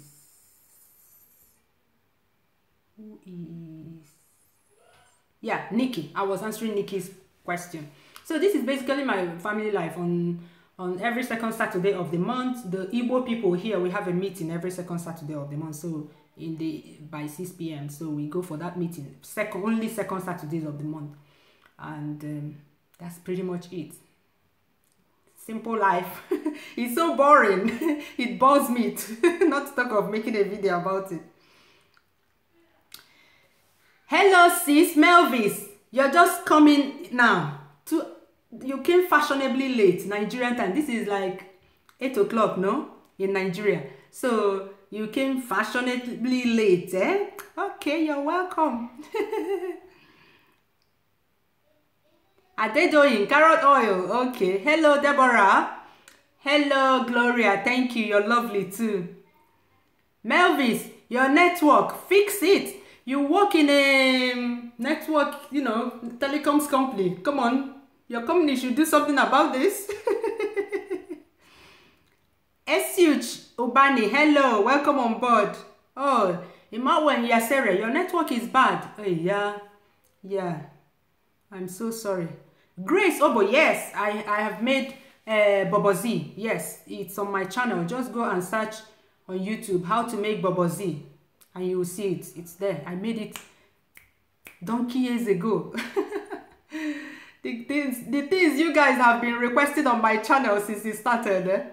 All the mundane, like very traditional remote things, and I've been delivering. I thank God I've been able to deliver on most of them. Thank you, Ebele. Thank you so much for your nice messages. Thank you. From London. I was in London last year, you know. I and my kids were in London last summer. Last year's summer, because we already have another summer that's back. Hi, Josephine from Vancouver, Canada. Wow. Zod the Immortal. Zod, I think I remember you from the last live video. Zod is asking, what is the perfect blend of parents to make someone as beautiful as you? Zod, do you know that, would you be surprised if I tell you that I look nothing like my dad? I mean, I got everything from my mom so much that it's as if my mom just got herself pregnant and had me. Anybody that knew my mom when she was my age, you know, when growing up, once they see me, so I can't even get away with doing something bad in the village, for instance. Everybody will come and look at my face and say, because my mom's name is Ebere, and they'll say, she's Ebere's daughter, I know her. So I can't even I couldn't get away with doing anything wrong, you know, because once they look at my face, they say, this is her mom. I walk like my mom. I talk like my mom. So I don't know what the blend. So maybe the perfect blend, to answer your question, the perfect blend will be to get my mom and just get any man, because my mom's gene is so strong that she will just block any gene and just let hers shine through. Hello, Angela from Baltimore, Maryland. You're asking where I live. I live in Spain. I'm glad you love the videos. Okay. I'll Google it. Thank you so much. You said I should Google Bennett Omalu to watch the video. Okay, I want to watch myself now. Omolola Adetunji is asking how old I am. Omolola, I am almost 50 years old. Yes, I've spent almost half a century on this earth. Yeah, and it's true. You may think it's a lie. It's true. Angela, yes, my children, oh, you're asking if my children are fluent. Yes, my children are very fluent in Spanish. They are born here. Actually, they speak better Spanish because in school they are taught in Spanish. So they speak better Spanish than they speak English because the only English they know is the one that I taught them, I and my husband taught them at home. And because what I did when I had my son, I shielded him from everything Spanish so that he will learn English because I knew that once he started school, he would speak Spanish like the natives. And that's what happened. So I shielded him. Spanish TV here, they don't have like English versions of TV like in some countries where you can change to the original language. So what I did then was I was only playing DVDs for him. And we had this free-to-air dish that we used to get BBC channels, like UK TV channels. And that was the only thing I let him watch. And then we spoke English with him. And then that's how he learned English.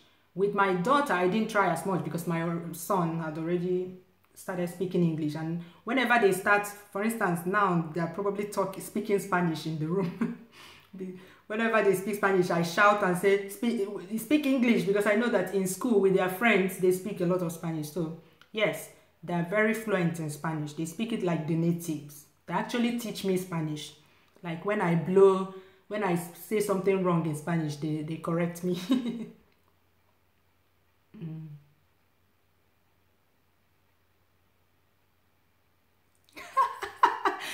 Fantastic!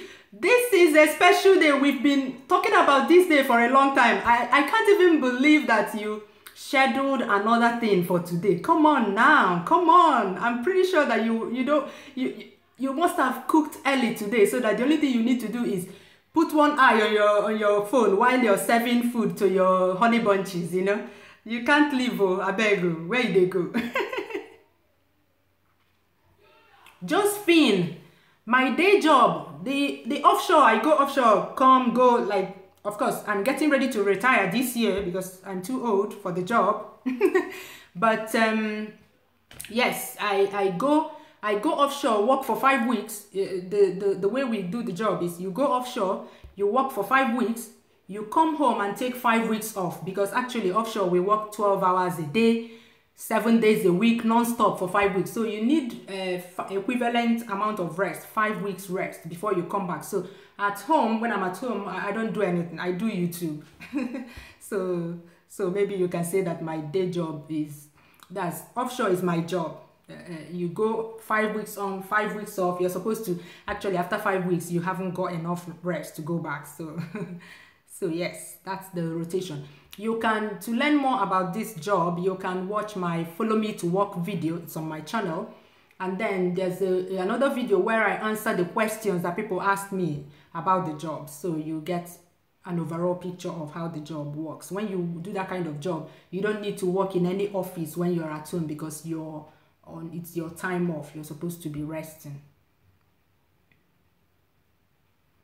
Thank you, Yewande. Thank you very much from California. Thank you.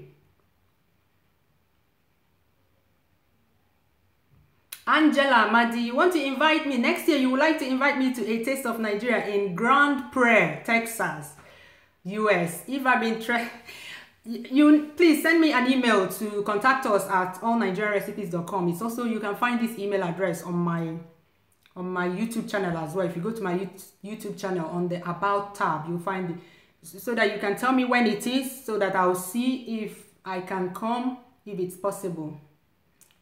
Yes, Onyemmehe, yes, I am an electronic engineer, even though my role offshore is not electronic engineering, but yes, I work in oil exploration. Yes, Oyime Ese. You're asking if if I'm in Spain. Yes, I'm in Spain now. Ruth Oni. Okay, I hope I will remember all these things, because I'm making a lot of promises of what I will do later. I have you're asking, Ruth is asking about how can I come up. Okay, let me read it direct. Ruth, says, can you come up with a template for examples of what your family eats for breakfast, lunch, dinner? Please put up on your website. Ruth, I already have that because this is like one of the most requested thing ever. Already have that on my blog. So what you need to do is go to my website, allnigerianrecipes.com, and in the search box, just search for meal planner. Yes, it's just one page, but it's a very long post with a download. At the end of the post, you'll see a download link for a sample meal plan. Of course, it's something that is, like you said, it's a template, something that you can use. And I wrote a very long post about what we eat, how I choose what we eat, and how I make my life easier, how I don't go crazy with thinking about what people will eat. So yes, that answers your question. It's already there. Victoria Hannah, so what kind of Igbo meeting? Just a meeting. I mean, people get together. It's just like people have church meetings, people have a town hall, like town hall meetings, something like that. That's what it is. We just go there, we discuss how we can better integrate in the place where we live. For instance, last week we had the New Yam Festival. Actually, I'm going to upload not the video, something about the video later. So we do that from time to time, like to help us integrate in where we live in this place. So yes, where we live, they encourage us to meet and come up with, you know, events so that we can educate the Spanish people about our culture as well. We can bring our culture and information about Nigeria to them. So yes, Victoria, that's the kind of meeting we do. Because there are very few Igbo people here. In some places, you have people doing, like if you're from Oka and you live in Houston, you can have Oka Improvement Union or something like that, for example. But here, we can't do single town meetings because we are so small. So we had to do it like Igbo. Because even the whole Igbo people living here are very, you can count them on your fingers and toes. So... Hi, Jamilat. Saskatoon, from Saskatoon. I'm glad you're enjoying it. I'm glad.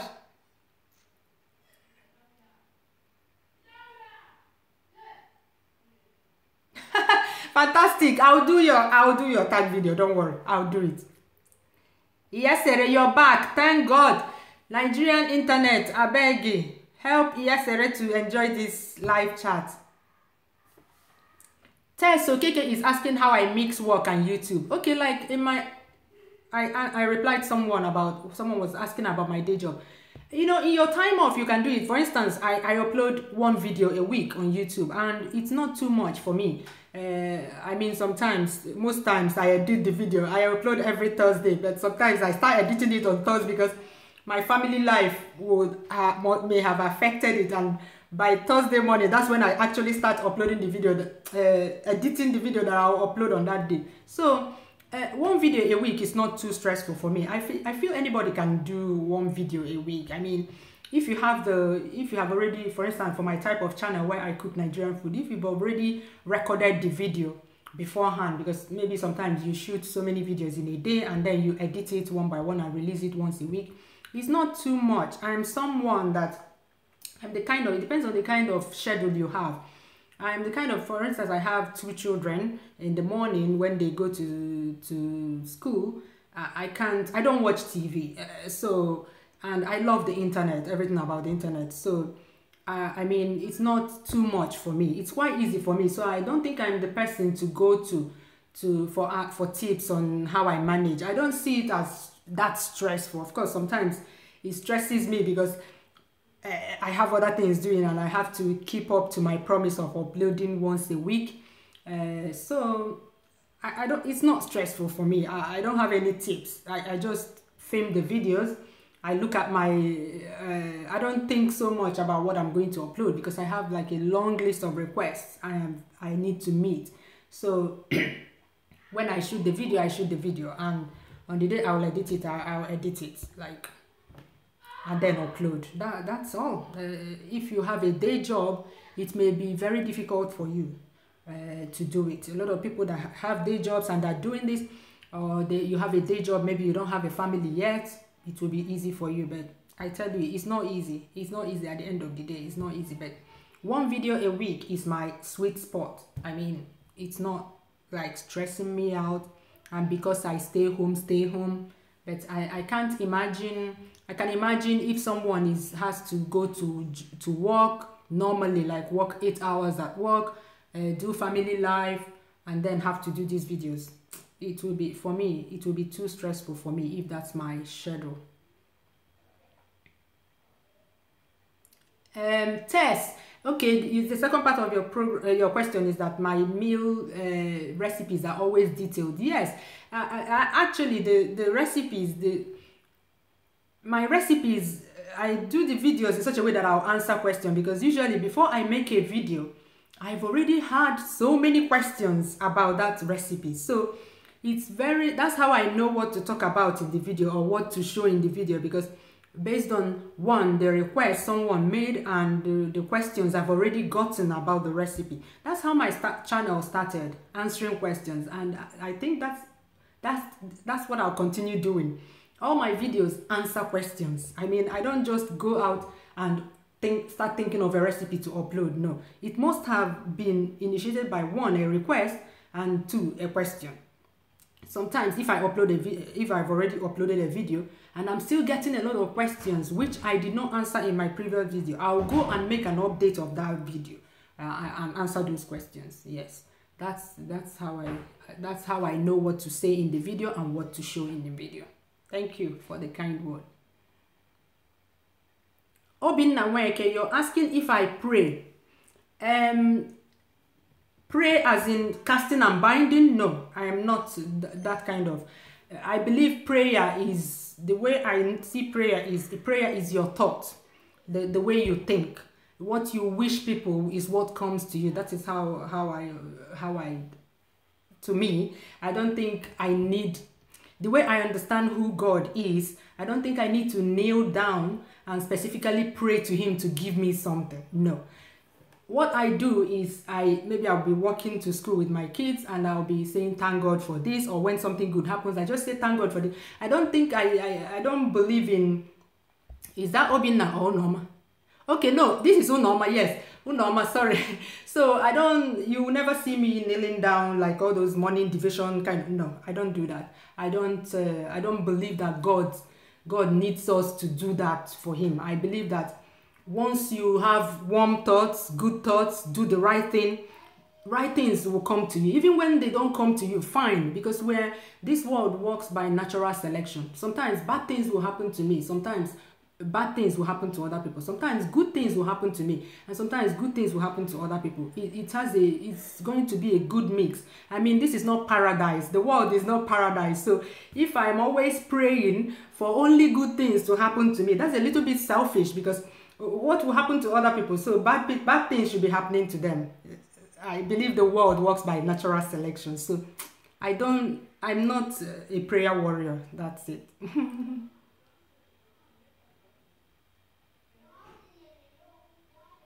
Anon Collins, you better believe it. I am almost 50 years old. I am a child of the 70s, early 70s. Believe it or not, it's up to you. But I am almost 50 years old. Those that know me, and a lot of people know me personally, that watching this video, I cannot lie, I beg.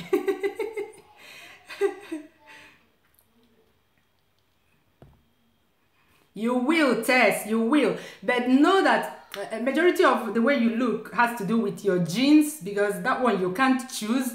And secondly, yes, your lifestyle helps as well. But first of all, your genes, and then you can only try with your lifestyle. I think maybe I will make another video about the things I eat, the way I do, to maybe make me look like this. I don't know. Maybe I should do. This is not a beauty channel. Come on, guys. But I can share the things I eat with you and how I eat them. Yes. You may see me cooking, but I don't eat everything I cook to start with. So, everybody say it.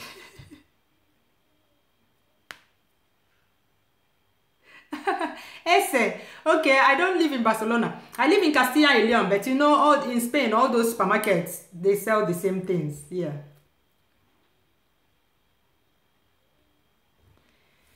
Amaka Anekwe, Amaka, I thought you moved to Malaga.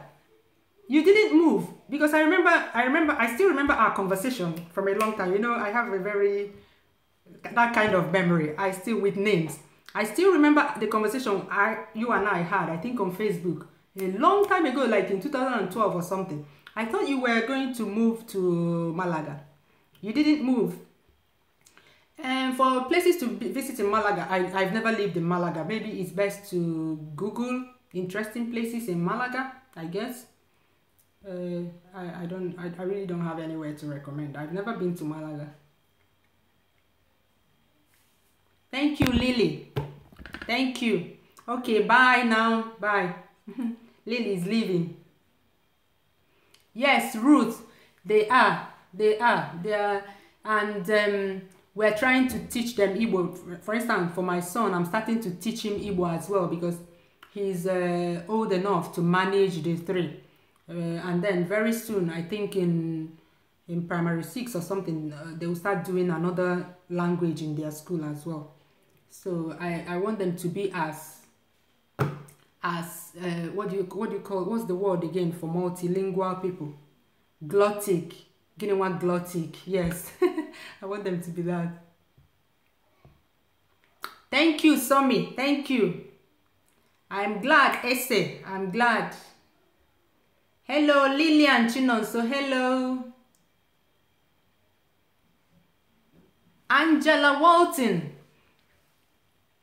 You spent a year in Spain. Wow. I live in Castilla y Leon. It's in the north. It's in the north. Lillian Chinonso. Diet for a baby from 12 months old. I have a baby recipe section on my website. And I also go into detail in my cookbook about baby food because I know it's a worry for a lot of women that have babies. But you can also go to Mommy's Yum. Her website is dedicated to babies, like the most comprehensive baby friendly website, mommysyum.com. I don't know if she's still watching, but Chayoma, if you're still watching, please make a comment so that Lillian can follow you to your YouTube channel and see lots of baby food there. So, Lillian, follow Mommy's Yum bumper to bumper. She's your woman. Coconilla 100 from Canada. I'm in Spain. I am glad you love the videos. Ukenna Nnadi, I am Anglican by birth. Yes, Coconilla, yes. I am glad, Angela. That's where I stand when it comes to prayer. Thank you, Anon. Now you believe me.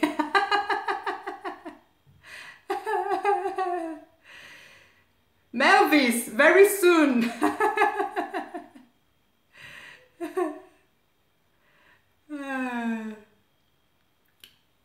Coconilla, I started vlogging by accident. It was by accident that I started. We need to close very soon. We've been talking for close to 3 hours. I started, Coconilla, it's a little bit of a long story. I told the story at the beginning of the video. Please, can you watch again later when we've ended? Yes, Coconilla, polyglots. That's what I want my children to be. I want them to speak as many languages as they can. And you know what they say? Once you learn your first 2 or 3 languages, the subsequent ones will be very easy for you. Where do I worship? In my home. I don't really, like I said about prayer, I'm not in that kind of worship. You must go to church. I don't do that. I live my life according to, I believe in God. I believe that there's God, but I don't believe in all that routine going to church and going to yeah, I don't believe in all that. That's just me. I can go to church for an event. Maybe someone is doing child dedication or wedding and they invite me, I go. But routinely. I don't. Fantastic. I think we're on the same time with you. It's almost 9:30 here. Najin, from my mom. Most of my basic Nigerian cooking is from my mom, but as you grow, you then teach yourself depending on the way you understand things. Like there's a lot of my cooking methods that I have changed over the years. That is different from the way my mom cook. So I can't tell you now, my mom may cook bitter leaf soup somewhere. I don't cook it the same way. So over the years, I've applied a lot of science to my cooking Nigerian food. God bless you too, Ruth. God bless you. Lillian, I'm sure you're a blessing to people around you too, but thank you so much. Anon, which family are you talking of? Is it my husband or my immediate family or my parents, my extended family?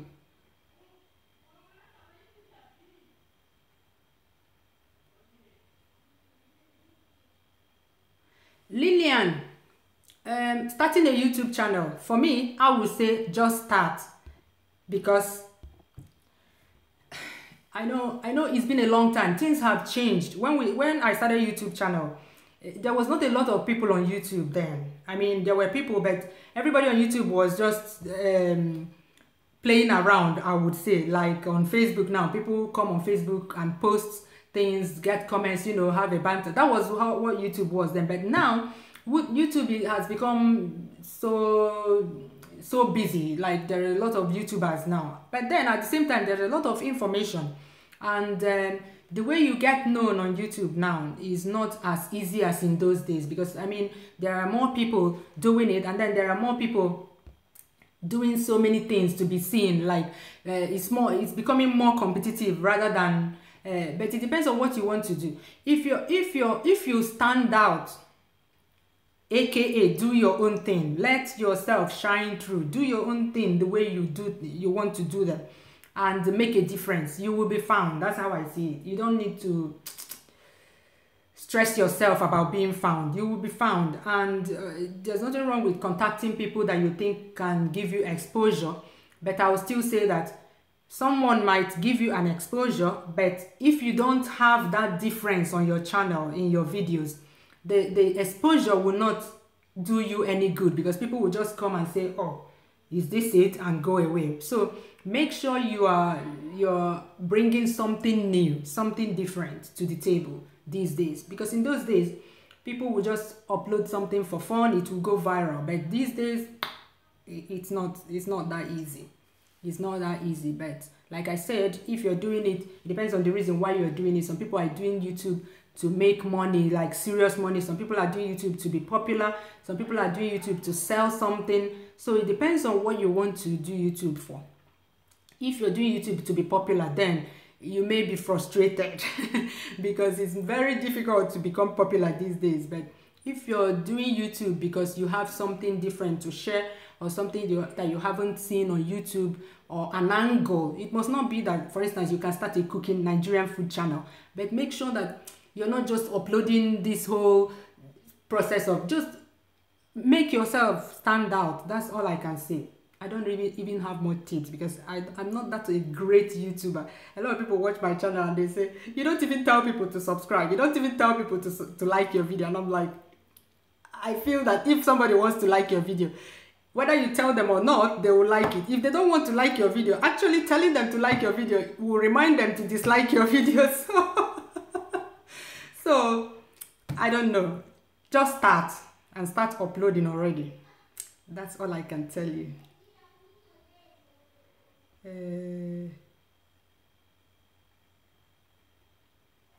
Fantastic. Okay. Where am I? Okay, I've answered. Lillian, I hope I answered your question. It may not be what you're looking for, but that's all I can say. Anon, you're asking about my parents and family back home. My mom doesn't care. My dad doesn't know whether you go to church or not. But what my parents care about is that you're a good person. Like, you treat people well. Like, treat people the way you that you should be treated, and they see that in me, so I don't have to go to church to do that. Fantastic. Why don't you like attend? I don't like it because when I go to church, the drama is too much. That's why I don't like it. Especially Nigerian churches. You go there, the drama is too much. They're pulling down the church. Yet outside the church, the madam is treating her house girl differently from her children. The same woman that is in church praying. The drama is too much. That's why I don't like it. People don't live up to the drama in church. They are not themselves when they are in church. That's all. I don't see the need to go. I don't see that the need.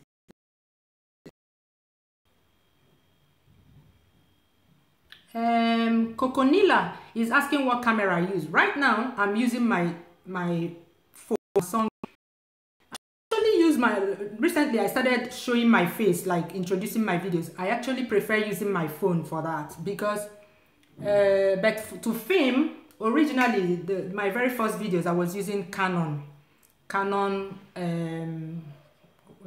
camcorder. If you know that camera that is called camcorder, that was I was using in my first videos. I actually was using that camera till last year or something, till recently.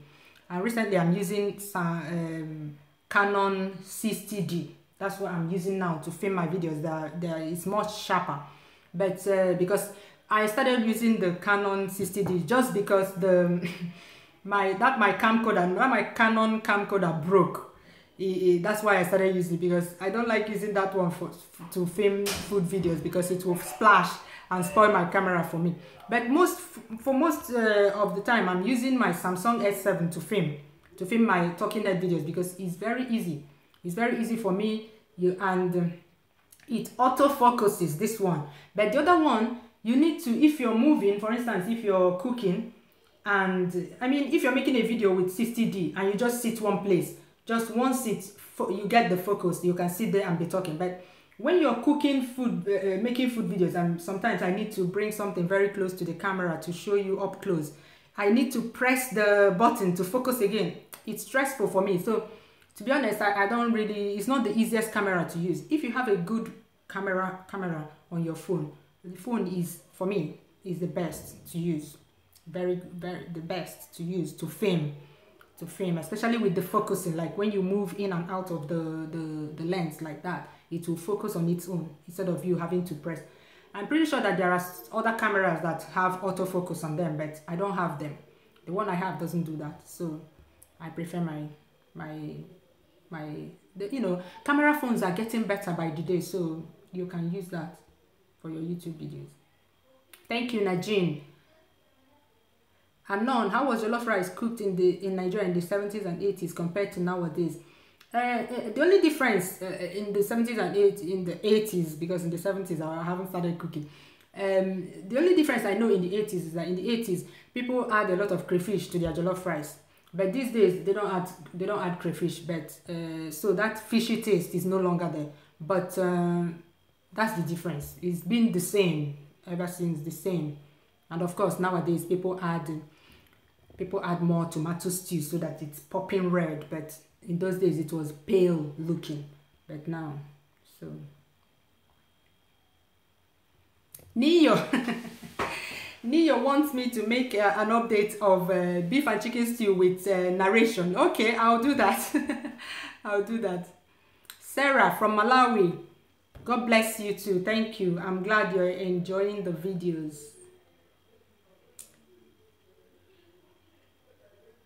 Thank you, Lillian. That warms at my heart that you think that I'm a great YouTuber. I don't do a lot of things. Thank you anyway, but I don't see myself as the only thing is that I'm a little bit more consistent, but I've been uploading over the years. I've never like taken a long break. I mean, this summer I didn't upload for 2 months or something like that, and then when I wrote my cookbook, I didn't upload for 3 months or something. But yes, I can say that I've been pretty consistent. But to be honest, when it comes to the nitty-gritty of being a YouTuber, I don't really count myself as, don't look up to me. When you start making YouTube videos, don't look up to me. Find other people to look up to. I'm too relaxed for YouTube. Nkiru Azike, I'm glad. Welcome on board. We're about to end. I'm going to end very soon so that my children can have dinner. But, you know, they woke up from siesta at 8 p.m. So that's fine. They can have a late dinner today. But the food is ready. It's just for us to eat. Yes, Anon, the taste of crayfish puts me off. I remember in those days, people used to add crayfish to their jollof rice, but not anymore. At least not you can still add it in your home if you like it so much, but if you eat party jollof, you'll see that crayfish is not there. Neo is not a lot for me. It's not a Neo is asking how I combine my engineering job, YouTube, and family life, and it seems like a lot. Okay, for my job, if you watched my Follow Me to Work video that I did that's 4 years ago actually that I did that video, I mentioned there that I work as a freelancer. Like now, when I first started working, I used to keep a very strict schedule of going offshore, this and that. But these days, if I go offshore twice a year, that's fine for me. The money I earn in 2 times a year is you've earned your somebody's annual salary already. So you don't need to go offshore that much. And because I'm someone that I don't need a lot of money in my life. I just need a lot of money. Most of the money I make is for taking care of other people rather than taking care of myself anyway. So I have a lot of external responsibilities. That's why I actually do some things. But if not, I just live a simple life, and I don't need a lot of money to live that life. And I have only 2 children, and it doesn't cost a lot to take care of them. Like, in the country where we live, they don't pay school fees. We buy books and all that. Feeding them is not a lot, so we don't need them, but we need to make some investments as a young family. So I've toned down a lot on my offshore work over the years. I mean, when I started back in 2001, I've done this for 16 years now, so it's been a long time that I've been doing it. So yes, I'm toning it down a lot, so it's not as stressful as it seems. The only thing with the job is when you're offshore, you can't do any other thing. You're there. You're offshore. You can't do any other thing. You can't like multitask. You're just there to do the job. You can only call home or something. Of course, if there's an emergency, you come home. But while you're there, you can't say, okay, today I'm going to shop. No. When you're there, you're doing. I can't even do YouTube when I'm offshore because YouTube is blocked. YouTube takes a lot of bandwidth, and bandwidth is offshore. Satellite bandwidth is very expensive, so YouTube is blocked. So I don't do YouTube offshore. I just do work offshore. But when I'm at home, you're at home. I don't go to any office. I don't go to work in any office at all when I'm at home because I'm on break. So if it's during school time, once my kids go to school, I am free till 2 p.m. when they come out, so I can do whatever I want to do.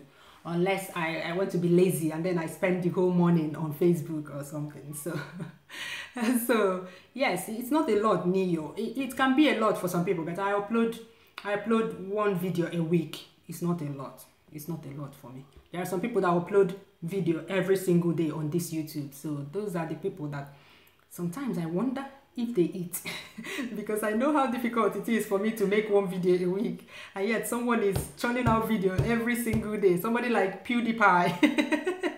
So sometimes I wonder if he has time to eat. Coconilla, we're having jollof rice with grilled chicken, and I'm going to make mushroom like kind of veggie stir fry. It's just for me and my husband because my children, they don't like mushrooms, so they're going to eat theirs with the chicken and some yogurt. But I'm just going to make this stir fry. It's just for 2 minutes and dinner is ready.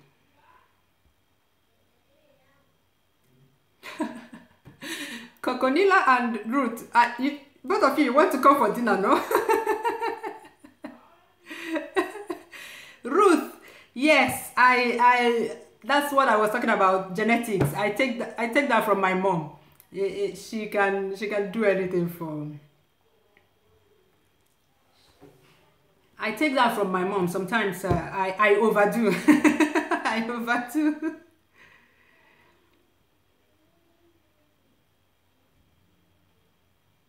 Coconilla, can I fuse Spanish and Nigerian food?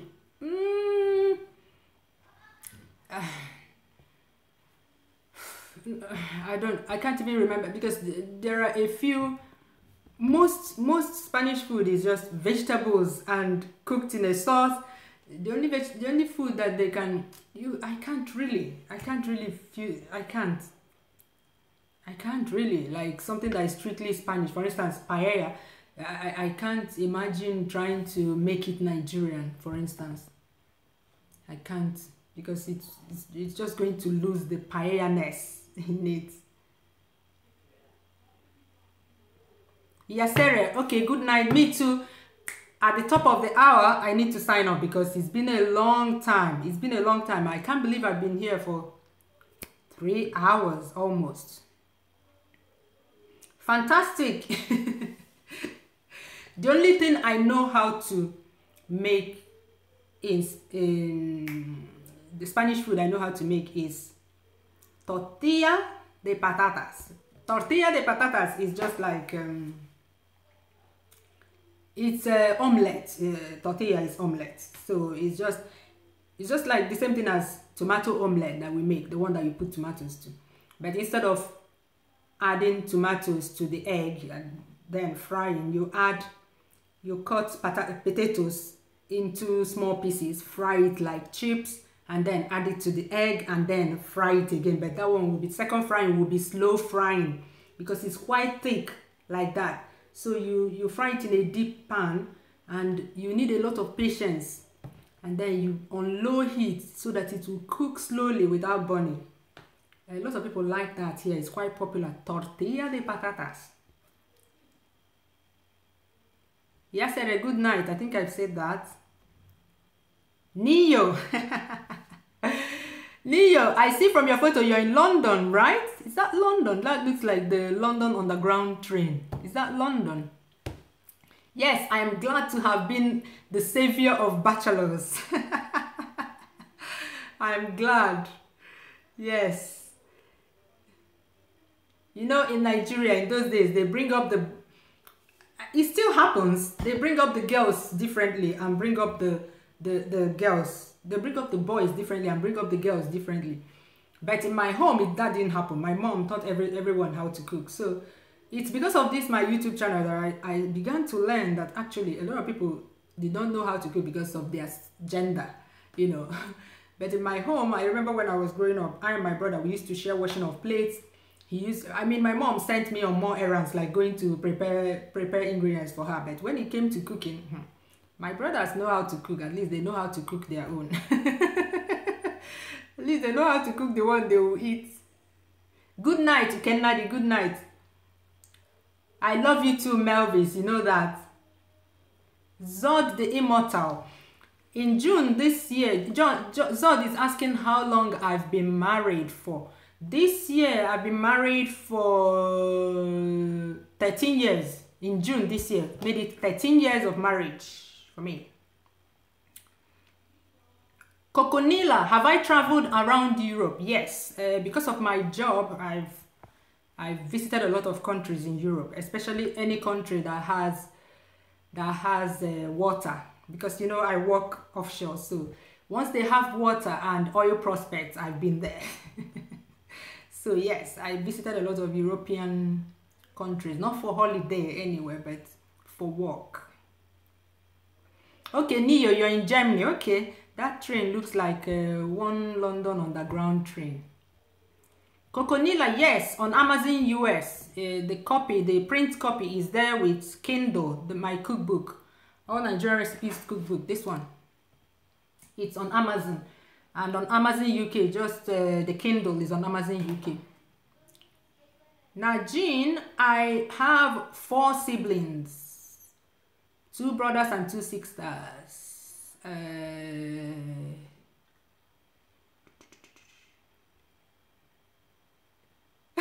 Fantastic. Thank you for sticking around.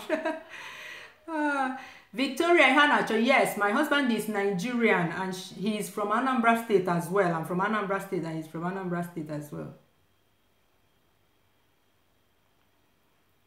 Zod,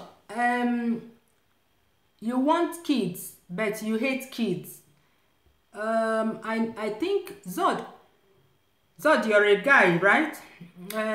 You should make sure that the person you have the kids with love kids really well. If you want kids but hate them, you have to make sure then that the person, the woman, okay, you're a guy, the woman you make the kids with love kids very well, then it will make up for you. Because even I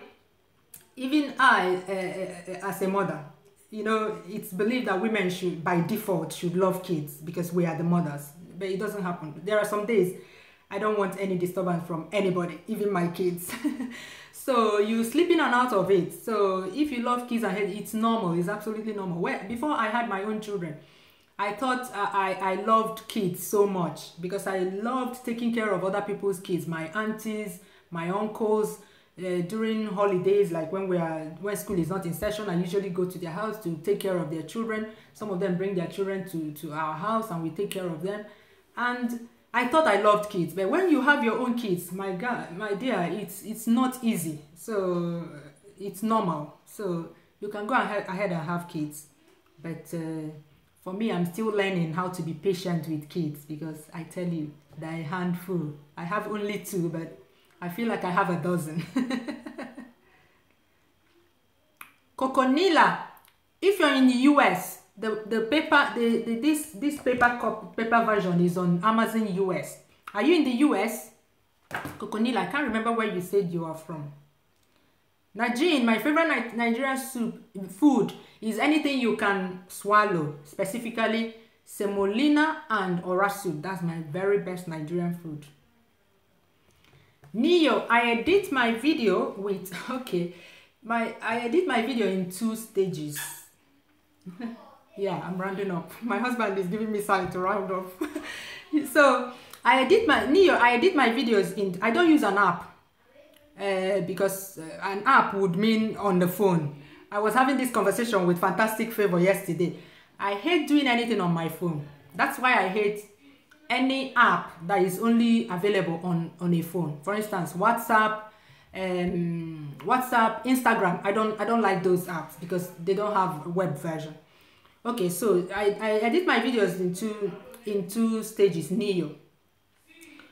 When I shoot the videos, it comes in clips. Like I can make when I'm making like jollof rice video, for example, because you stop the camera and start again. Like I don't pause. I stop the camera and start again when I'm shooting another thing. At the end I may have, let's say, 10 clips. Then what I do is I use Windows Live Movie Maker, you know, like the traditional one on Windows, because I use Windows PC. So I use Windows Live Movie Maker. That's what I started with in those days, to join the clips together. So in Windows Live, I do really rough editing. I just cut off the things I know that I'll never use, like something like, for instance, sometimes you put your camera on and after shooting that one, you forget that you didn't turn it off. So I may go to, if I go to Windows Live and I see such, I just cut that place off, you know, do rough editing so that I will have one long clip. That's what I do. I cut it down. I do one long clip. And then that long clip is what finally, where I do everything. The final thing I do that I upload to YouTube is on Sony Vegas. So there. So I use these two, just like that. And then for my audio, my voiceovers, I use my phone. I use the voice recorder on my phone to record the voice. And then I import it to my laptop and then import everything, including the photos and every other thing that will be in the video, into Sony Vegas. And I use Sony Vegas to edit. So that's what I use, Neo. That's what Melvis, thank you.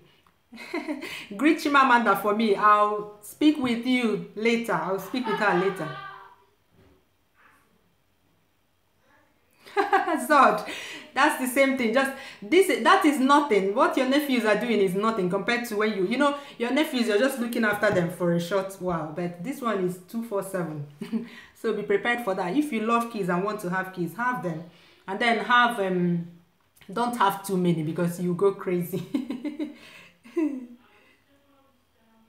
Somi, you love Opa. I love Opa too. Baby. Baby. I want you to say bia say her hello n'izu kalia. Eh? Ruth, he said next time.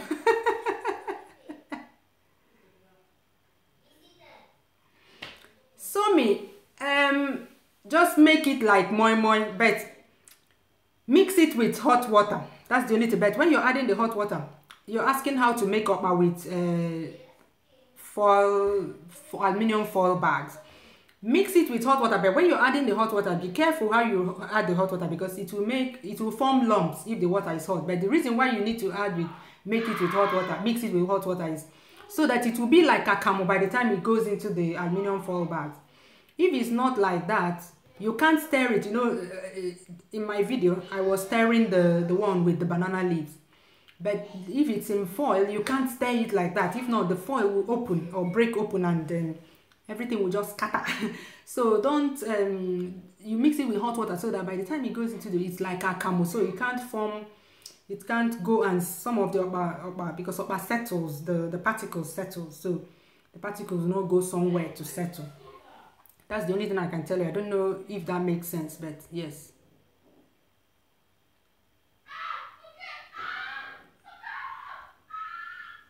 Yes, Somi. By 10 o'clock, like 10 here, but Nigeria, it will be 9. I'm off because it's been a long time. My husband has been giving me signs to sign up, but he said he can't come and say hello. Ruth, I will tell him. Anon, my mom, my dad, my grandmom, my great-grandmom, they're all from Anambra State. But we lived in Enugu. My parents, we lived in Enugu. We left Enugu shortly after the state creation because my parents were civil servants. So shortly after the state creation, we had to leave Enugu because all civil servants in Enugu that were from Anambra that were working in Enugu then, after the state creation, they were forced to move to Anambra. So that's when we left Enugu. But we grew up in Enugu Coast City. Yes, Somi, he was in that video, yes. And he also appeared in the last live video. Later, when I was rewatching the video, I saw when he came to Peep in the last live video I did. So he came. Thanks, Zomix. Zomix, you're just coming. This is the first time I've seen your face, Zomix. Wow, welcome on board. I'm ending in 5 minutes. You're late, but happy to have you here. You're welcome, Somi. Okay. Thank you all for coming in. I wanted to give certificates to some of you. Let me. I think I need to give certificates to. How many of you have mastered the Nigerian meat pie video? How many people? How many of you? Raise your hand now. How many of you have mastered? Zomix, why won't I remember you? Come on. I don't know why people say I don't. You see, once you're active on my channel, you're commenting and doing that, I will forever remember your name. Once I see your name, I'll remember. It's just like Facebook. When I tell them on Facebook, I remember you and call them by name or remind them of our chat from a long time ago. A lot of people will be like, how did you remember? I remember. I am good with names. I may not remember the details, but yes. Where is this?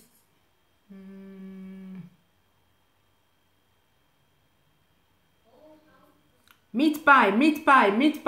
I'm going to give, where is this? Okay, let me open it for me.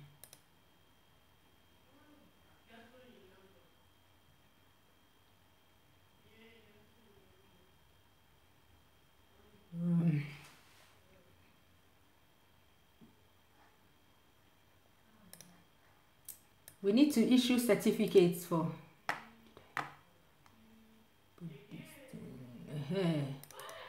those that have mastered Nigerian meat pie. So who has mastered? Who? Fantastic favor. Hey, fantastic one them mad. Yeah, master vun. Ay, Chineke mo.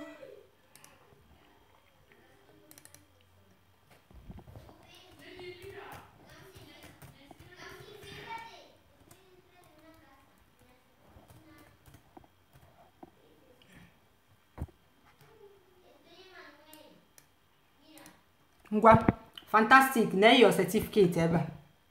If you go your certificate, fantastic. This is your certificate. Ima uheni yasere. Oh yeah, take your own certificate.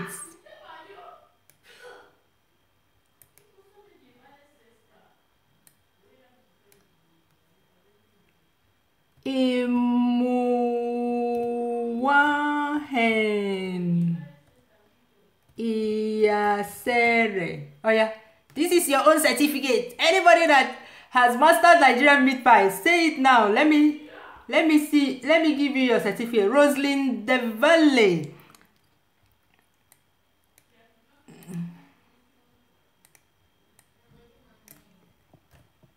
Roslyn, no?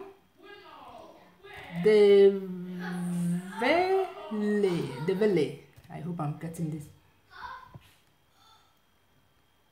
Okay. Who else? Neo. Neo. Oh, sorry, Roslyn. I missed the S. Oh yeah, have it. Roslyn, Neo.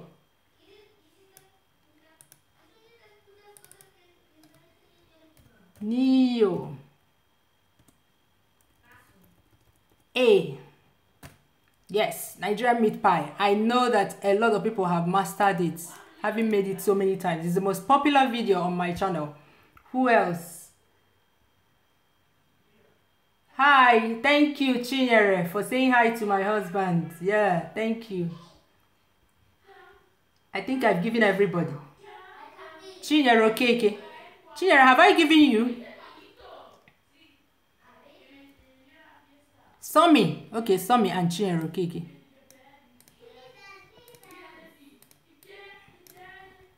Somi, oh yeah, take your own. Screen grab it now. And then Chinyere, my namesake. Oh yeah, that's your own. Okay? Hi. Oh. Ono kasukwanku. Yes.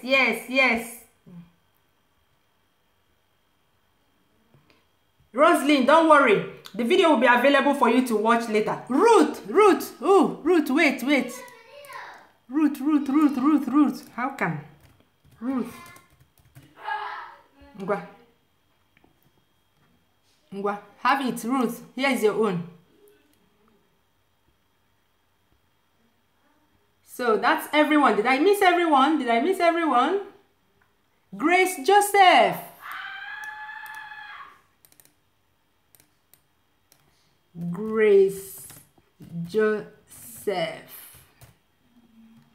Yeah. That's it, Grace. Yeah, I think that's everyone, no?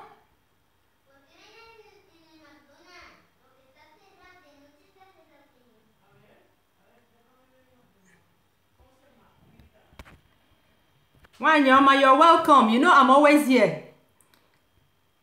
African food recipes. If you need any tips.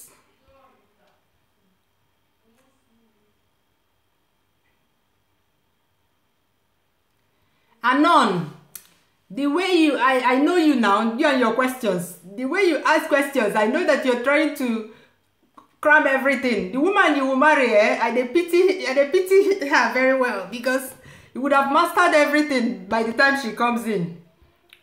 She will even be angry that you're always cooking better than her. I know. You need to register for a course so that we can take you from the grassroots. I know. I'm the one that told you to be asking, but exactly, mixed and fried rice. Anyway, it's 10 p.m. Thank you so much. Thank you so much, everyone, for tuning in. I really appreciate it. I can't believe I've had so much fun. 3 good hours and I didn't even feel like I have. Kiru, don't worry, you're a learner. Don't worry, you soon master it too. You soon master it too. It's not, none of these videos, none of these recipes are difficult. It's just practice, you know. Sometimes you want to do it like some people will send me an email and say, or send a comment, please answer the question, I need it urgently, I need to cook this thing tomorrow. No, this is not how to learn how to cook something, you know. If you're going to entertain people and you've never prepared that before, the best thing to do is to prepare it a few times before that day. If you want to do it that day, like the first time you prepare it is the day you prepare it for your guests or for the party, is the first time you prepare it. No, that's going to be a failure. Even those people that you think that cook very well, if they've ever cooked a dish before, they follow the recipe step by step, and the first time they do it is just a trial. The second time they do it is just to fine tune it, and then by the third time, that's when they learn it. But a lot of people think that they can come and something you've never prepared before, you prepare. No, it's not possible. So I suggest that you prepare it a few times before the main day that you're going to cook it for that person or for the party, or yeah, prepare it a few times, and I give you the assurance that you will master it. All these are so easy to prepare. You just need someone to show you how, and the videos are there. So that's all we have for today. Thank you so much. I have to sign out now. Bye. The mix. You've mastered fried rice. Remember our fried rice war. You've mastered fried rice. Meat pie is a kamukase. Please go and prepare it. It's so easy. Okay.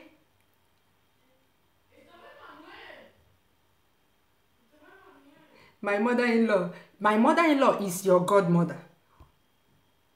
Please email me. My mother-in-law is your godmother. Wow, that's close. Okay, Chinyere. Okay, Zamix. So even you, they say you're good to see my face. Okay, maybe good to see my face today, but you've seen it before, no? Okay. Bye, all of you. Bye. Good night. Bye.